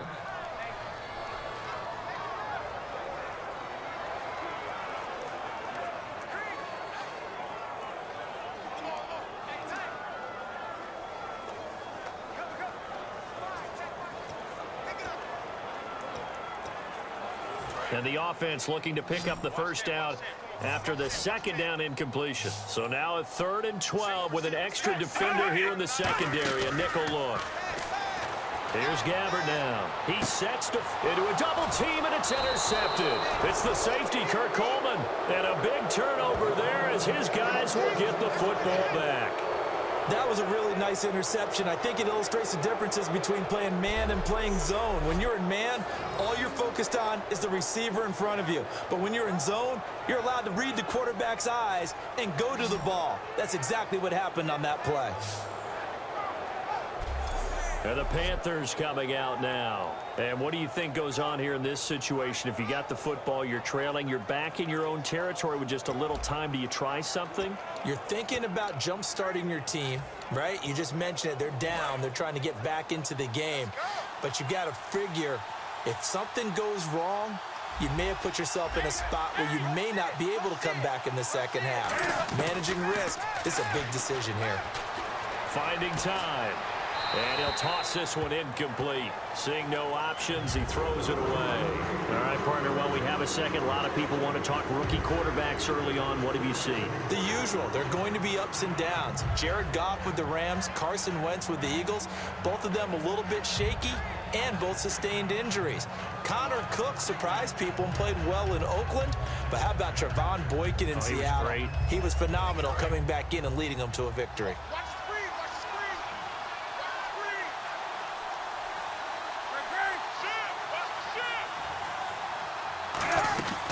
Draw play, Newton to Stewart. And now they're going to get him down right at the line of scrimmage. Only a yard of the pickup there, so it leaves them needing a conversion here on 3rd and a tough 9.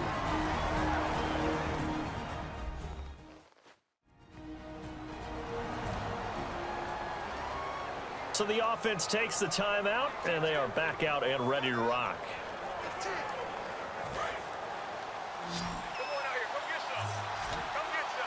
And defensively, it's a nickel formation here on 3rd down and 9. Throwing on 3rd down, Newton. In trouble here, and down he goes. Back at the 8-yard line. DeForest Buckner, the first-round pick from Oregon. In there to drop it for a loss of 10. And it'll be 4th and long.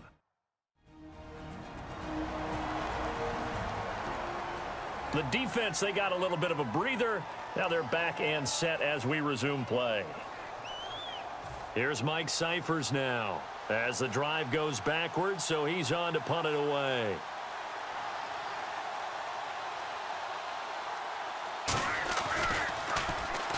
Pressure comes, but it doesn't prevent him from getting off a good one here. Here's Ellington. Oh, he slipped right by him. Legs still churning. Like a giant pinball. Give him 11 yards that time on the return. And the offense will come back onto the field with a 1st and 10. The San Francisco offense getting their last-minute instructions before they take over here. Looked like they had something going last drive. Then the interception happened. Will they recover? The memory they need to keep with them is that they did have something going. They were moving the ball on offense, had a nice sequence going. Don't worry about the other part. You can't get that back. Let's go back to what you were doing well before. I thought you were going to say they need to have no memory, but remember the good part, forget the bad. I like that even better. Gabbert now from the 50. They go screen pass to Hyde. And he's brought down. Give him 18 on that one. And it'll be 1st down 49ers. Now hold everything here. We're going to get a timeout by the offense. So that means they're down to 1 remaining here as we head toward halftime. And welcome back. The offensive unit, they took the timeout. And now they get set to line up as we resume action. So the offense has it 1st and 10. Hey, boys, got 4 down. Hey, A 1st down throw for Gabbert. He couldn't quite hold it. Got hit. Ball pops out. Incomplete. And there's a good opportunity to just went awry there. A drop pass. I guess that's why they call them running backs and not catching backs.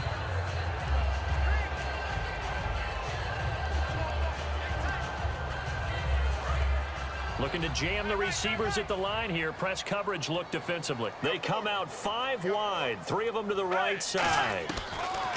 On 2nd down, Gabbert again. Over the middle to Smith. A gain of 4 on the play, and that'll bring up a 3rd down. The 22 is the line to gain here on 3rd down. And now they're in the hurry-up. Now whistles come in. We're going to get a timeout here by the offense. And with halftime on the horizon, they'll be out of timeouts from here forward.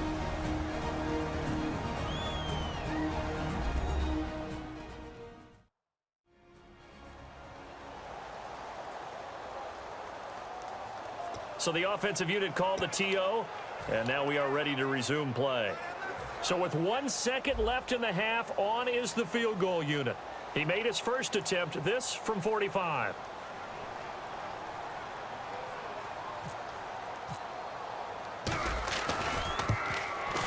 And Dawson's kick is good. So we have reached halftime in what's a 6-point game at the break. As we send you across the country to Orlando, standing by there, Larry Ridley with our EA Sports Halftime Report. Larry? Thanks, Brandon, and welcome to the EA Halftime Report. Let's take a look back at the first half. Both teams have had their moments so far today, and that's why we have a tight game on our hands. We'll have to see if either side can take control in the second half. All right, let's get it going. Here's the first half highlights. Now looking to take advantage after the turnover. Funchess is going to haul in the pass over the middle. And this will go as a touchdown. Gano's going to kick it away. White's going to take off from the 2, and he'll take this all the way for a touchdown. We're brand new at 7. 49ers with the ball midway through the second. Gabbert's on target here, and he'll be tackled at the 41-yard line. The offense will head off after throwing the interception.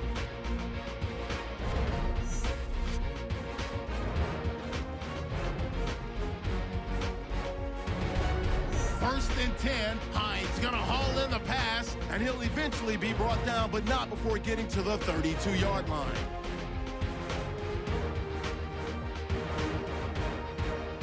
So that'll do it from our studios in Orlando. For the second half kickoff, let's get you back out west to Santa Clara and Brandon Guy. Both teams appear ready for the fight ahead, and we resume action here in quarter number 3. This is fielded a couple yards deep. And last year that would have been a net gain of 5 on the return. This year he stopped where he would have been if he had taken a knee, and that's at the 25. Here comes the 49ers offensive unit as they'll have it first to begin this third quarter. They have the lead now. They'll be looking for some separation here as we begin the third quarter. I like the way you term that, because now I think they go a little bit deeper into their playbook. They like what they did in the first half. That worked okay. But in order to get the separation that you just talked about, change things up a little bit. Change your tendencies. Try and hit them a little bit more with some things they didn't see in the first half. We'll see if they do just that. Gabbert now to throw on first down. Ellington has it, middle of the field. And he's finally taken down, but not before getting across midfield and across the 45-yard line. Now that play will end up on the highlights, and you'll see it all over the place. But what you won't see, the offensive line that bought the extra time, that allowed for the big completion downfield, those guys made that play possible.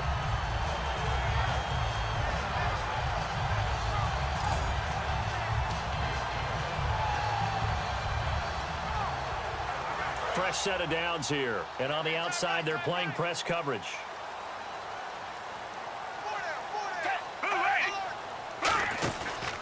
Gabbert gives this one off to Hyde. And able to break one tackle, but then quickly brought down. But a nice little gain. It's a 6-yard gain on the ground, and that'll make it 2nd and 4. And third quarter here, you've got the lead. This is where that strong run game can really benefit you. Stayed in bounds there, kept the clock going. I like all the points you just made there. And if you throw the football and it's incomplete, now you stop the clock and you've helped out the guys on the other side of the ball. So keep it in the hands of those runners. Keep moving it. Keep grinding clock. It's a gain of 4 there, and it gives them a new set of downs. So many teams want to throw the ball in this situation nowadays, but I love watching a team that has enough confidence to go ahead and run the football in that situation. That's almost a tendency breaker. Hyde, the lone man in the backfield. Now Gabbert. No, bottled up. Fumble. It's out. It's loose.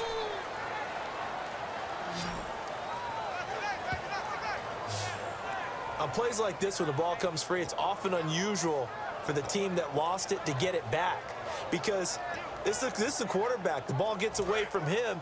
Everyone else is trying to execute what they're supposed to do on offense. They're usually looking in the other direction, downfield, or have moved away from him. In this case, though, a teammate is able to come up with the ball. He's going to go for a big play downfield. Into double coverage, and it's intercepted. A great read, and it's picked off. And he's going to return it to the 21-yard line. And, Brandon, this is a real nice job defensively of getting inside a quarterback's head and figuring out, okay, where's he going with the football?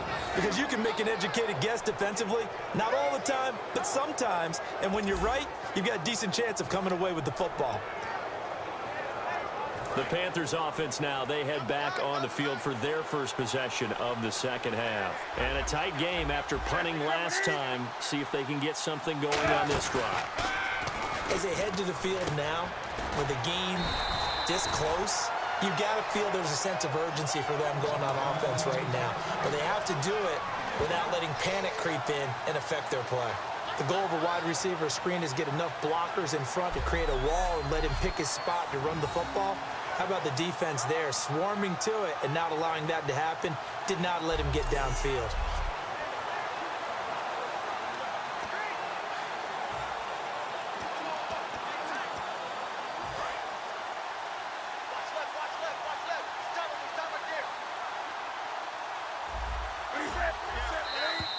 And now whistles and a flag, and I think we got to jump here.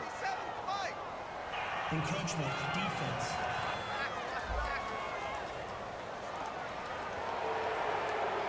Still 7-0.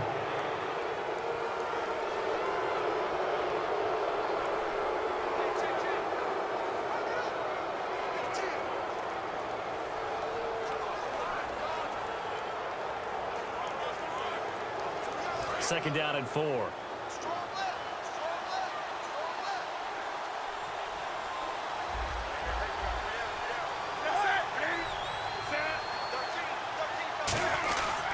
Newton gives off to Stewart, and he's going to lose yardage and be backed up to the 25. It's a loss of 2, now third down. And yet again, this run game just continues to be completely shut off. Completely stymied. I mean, they're trying to get some consistency, trying to find places to roam. They just haven't been there throughout this game. offense faces a 3rd and medium with 6 yards left.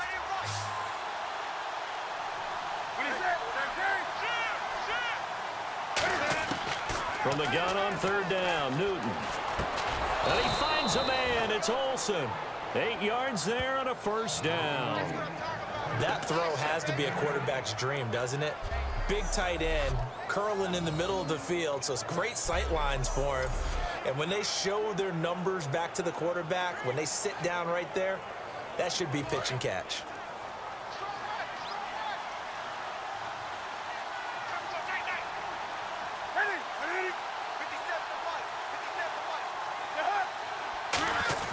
Now a 10th carry for Jonathan Stewart. And unable to get downhill there as he'll take this up to about the 37. And give him 4 yards there. It'll be 2nd and 6.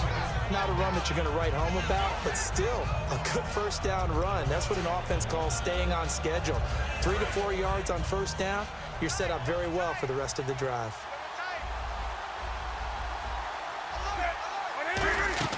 They go play action with Stewart. Now Newton. And this one complete right side to Funchess. 9 yards on the pickup there, and it keeps the drive alive. And when an offense is doing a nice job selling the play-action pass, a lot of responsibility shifts to the linebackers. They're the ones that have to determine run or pass and get to the proper places on the field.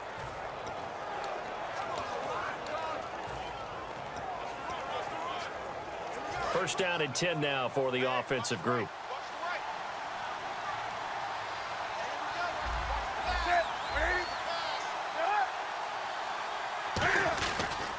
The handoff comes to Stewart, and he's going to fight his way forward here for a modest gain. 5 yards is the tally on 1st down. That brings up 2nd and 5. And that's exactly what you want on a 1st down run. Pick up 5 yards, bring up 2nd and 5. The defensive line, though, they've got to figure out a way to out-leverage the guys up front because the offensive line is winning at the point of attack. They keep it on the ground again to Stewart. And that play will go nowhere. Losing yardage back near midfield at the 49. He lost 2 there, and it's 3rd down.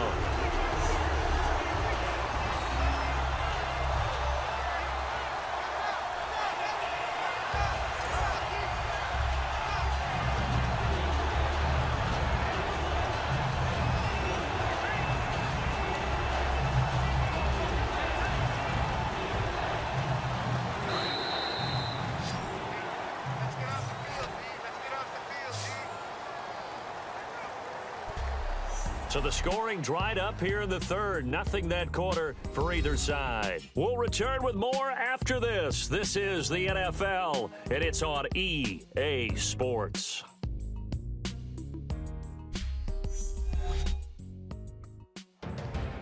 Back now here in Santa Clara.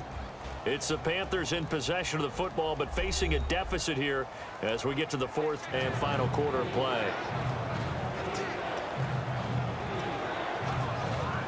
Here's play number 7 on the drive. This is 3rd and 7. So 3rd and 7 and an extra defensive back on the field here. Definitely want to play coverage here. Throwing on 3rd down, Newton. A strong running. And he's going to go down. They sack him back at the 42. You know, on these types of plays, we're always looking to assess blame. Okay, where did it break down? Sometimes it's just a great play.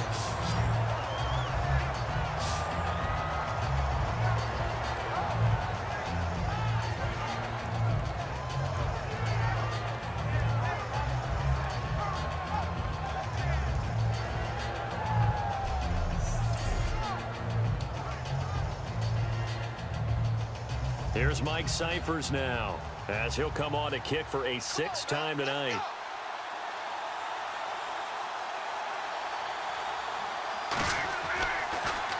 He's averaging just under 50 yards a punt as he gets this away. This is taken at the 23. And nothing but green grass here, middle of the field. Past the 20. Touchdown, 49ers. Bruce Ellington, 76 yards. And the 49ers add on to their lead. So they boost their advantage here in the fourth quarter. And don't get me wrong, you take the points. I guess the only downside is didn't really get to milk any of the clock here in this last quarter. But they'll take the points because, as you and I both know, here in the fourth quarter, things intensify. And while they may not have taken firm command of the game, it does give them a little bit of a cushion.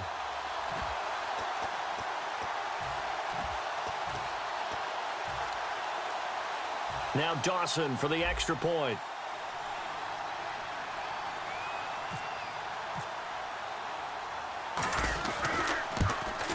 And the lead is now 13.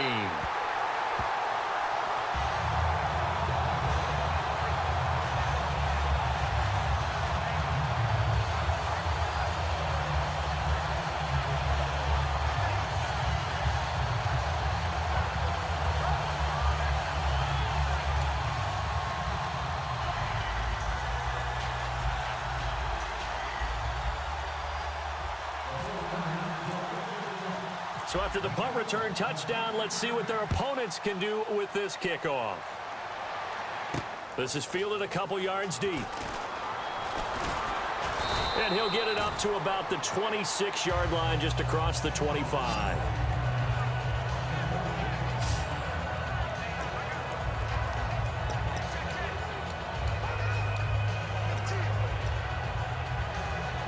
Here's the Carolina offense as they get ready to take over here. And down on the scoreboard, certainly needing to avoid what happened on the last drive, punting the football. Sense of urgency has to take over for them here. They know the score. They know the situation. And by the way, the punter no longer exists for their offense. That's how they have to treat this drive. They need points. Big time. A good start there on first down. They've got to have this drive. No doubt about it. Down a couple of scores. They have to find a way to put it in the end zone. Chunk plays, explosive plays. That will be the key to this drive.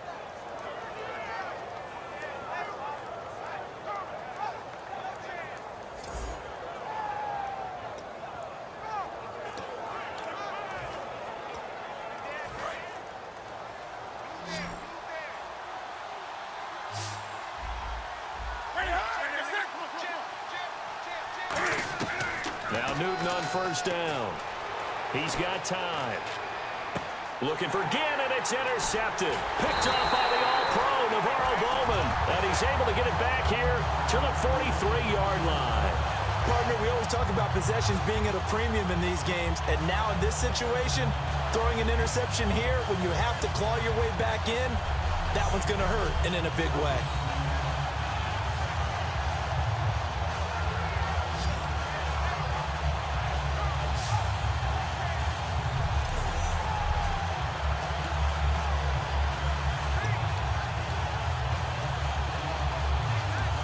The 49ers offense now, they get set to head back on the field. And the interception last time on the opponent's side of the field, certainly not what they want. Put it mildly, that is so frustrating because that signifies there's a drive going on. You're in a good spot, great place to run some of your best offense. Instead, they turn the ball over. Yeah, turned the ball over last time. See if they can avoid doing it here.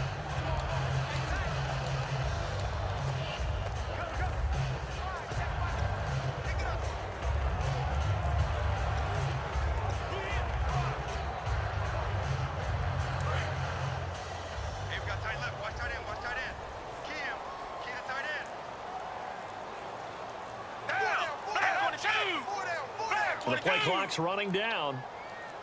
They run it again with Hyde. And a short gain there down to the 37-yard line. Only a yard of the pickup there, and it'll bring up a third down. The fourth quarter here, they've got the lead. They want to keep it on the ground. That's what they're doing. Smart football. Keep the clock grinding. Keep it going. But you got to figure now, they're going to see more people stacked up at the line of scrimmage as they try and bleed it out. An extra defensive back in the game now here for 3rd and 4. Mike is 59. Mike is 59. Time running out here on the play clock. Throwing. Gabbard. Now they set up the screen. That's complete.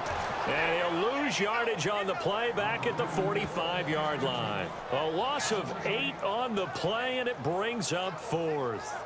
I love the intelligence the defense just showed there. Read their keys, saw the screen developing, ran to it, and smothered it. What a third down stop by them.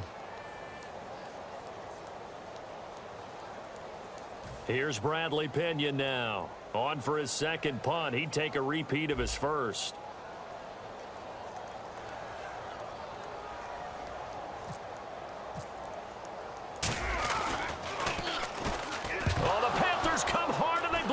Now it's picked up inside. He's got daylight.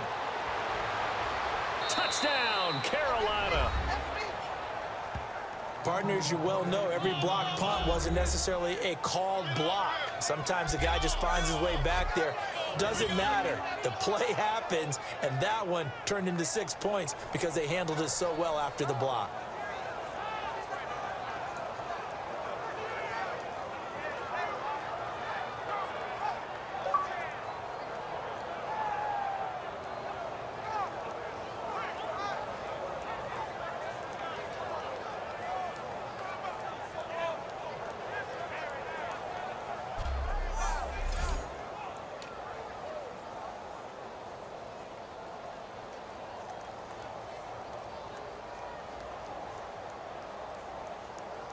Gano for the extra point.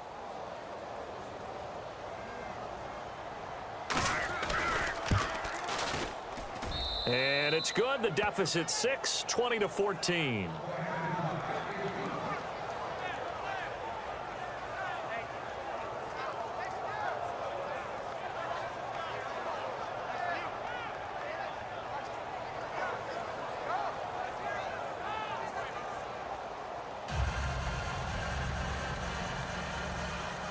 So after surrendering the punt return for a score, let's see what they can do in turn on this kickoff. Now it's Ellington to return.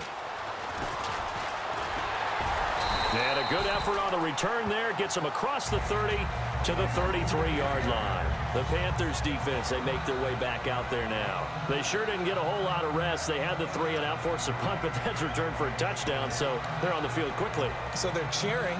They're happy. They like what they saw. They're like, oh, I got to go get my helmet. Right? But it is a quick turnaround, so we'll see how they handle that on this possession. Another pistol look here.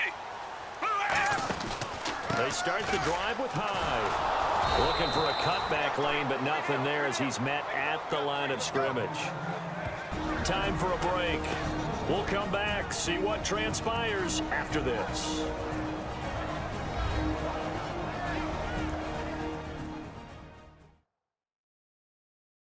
So it's 49er football here as we get you reset. And let's see what they've come up with offensively after having time to talk it over.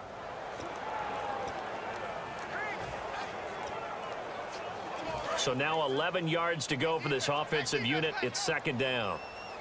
2 receivers left, 1 to the right. Second down, Gabbard. He'll try and set up the screen. It's complete. Bulldozes past him. A big play there on the screen pass. 32 yards.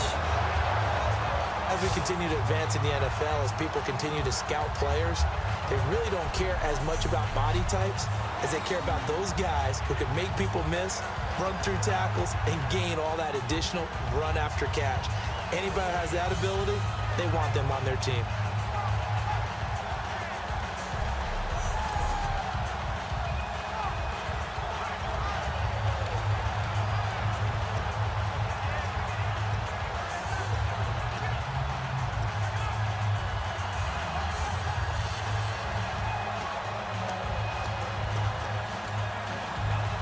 Offense comes to the line now, 1st and 10. Hyde, the lone man in the backfield. He'll get the football here. And brought down, but not before they're inside the 25. And now we get a timeout called on the defensive side of the ball by the Panthers. It's just their first. They've got 2 more to use here in the final stages. So the defense had a chance to catch their breath, and now they're back out and ready. So here we go, 1st and 10 now.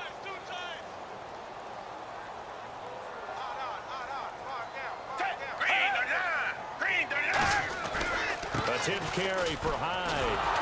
And he's going to lose you. The Panthers are going to take another timeout. That'll be their second, so one more chance to stop the clock here. And we'll be back. And now following that timeout, the defense back out onto the field. A little bit of ground to make up for the offense as they face a 2nd and 11.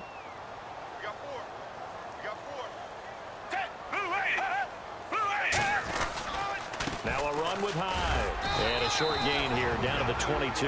4 yards on the pickup there, and now they're left with a 3rd and 8. And play is stopped here. Timeout. It's the defense calling the timeout here. That'll be their 3rd and final stoppage here as we step aside.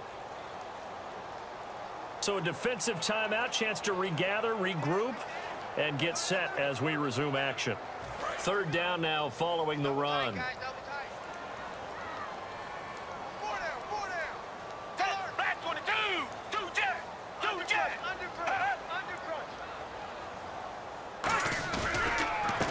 And they'll run it here.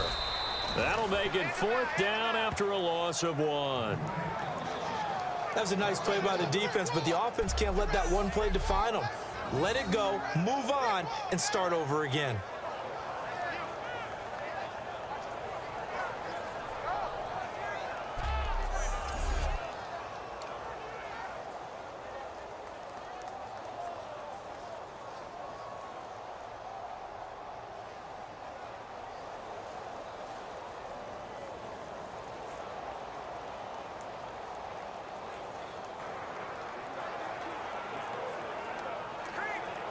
So on 4th down, out trots the kicker in a big spot here. This to make it a 2-score game. And with the play clock almost out, Chip Kelly's going to take a timeout. It's just their first. They've got 2 more to use here in the final stages.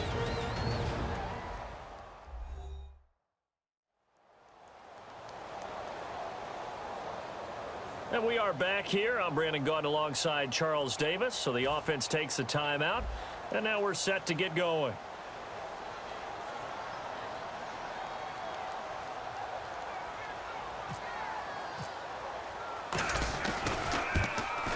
And Dawson's kick is good.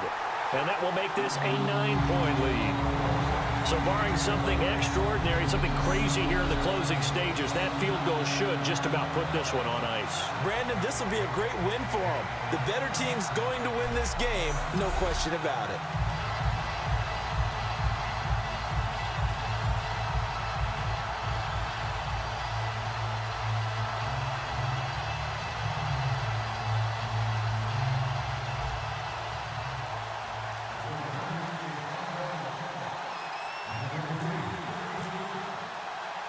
The punter Pinion now to kick this one away. Fielded about a yard deep. Now on the return, oh no, the ball is loose. And they have the football and will take over at the 24-yard line. As that ball got away from him and he saw the opposing team recover it. You felt his pain? Oh, I felt his pain, and you know what was going through his head. Tuck it away. Take care of the ball. All the things he hears all week in practice, he didn't carry it over into the game.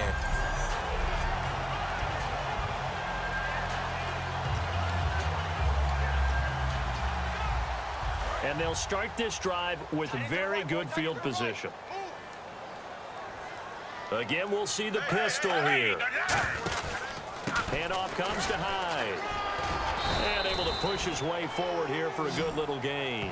It's a 7-yard carry to set them up with a 2nd and 3. I know that every now and then we get in those meetings with coaches, and you almost want to roll your eyes when they talk about staying on schedule when they're moving the football. But would you say a 7-yard run is ahead of schedule? 4th quarter with a lead, you love that, don't you? No doubt about it, because staying on schedule is trying to get 4 downs on 1st down. They did that plus 3. Looking to smack. And now before this 1st down play, we're going to get a timeout here. That'll leave them with just 1 remaining in this 4th quarter of play.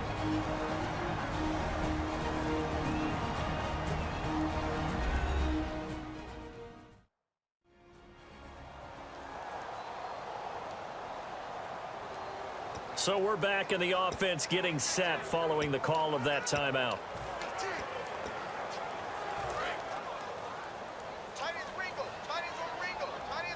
Hyde, the lone man in the backfield.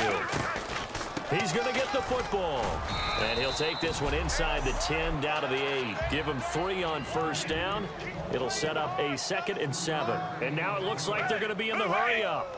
You know that old expression, it's not my night? It hasn't been his so far. I don't know if the legs are a little bit heavy. Sometimes having to hang out all day and play doesn't exactly play to your advantage, but it's been a tough go for him. And every time he looks up, somebody's there defensively. That was the same case on that play.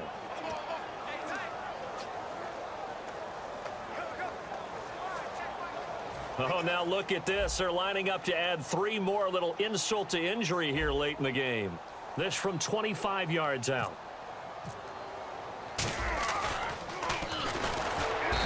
And they're going to fake it. He wants to throw it here. And, you know, winning is good for all the obvious reasons. But if for nothing else, it makes tomorrow's film session a little more palatable, doesn't it? Oh, indeed it does. Sometimes it helps you in the grading because the coaches will look at it, and if it's a borderline play for you, if you won the game, you might get a plus in your column instead of a minus.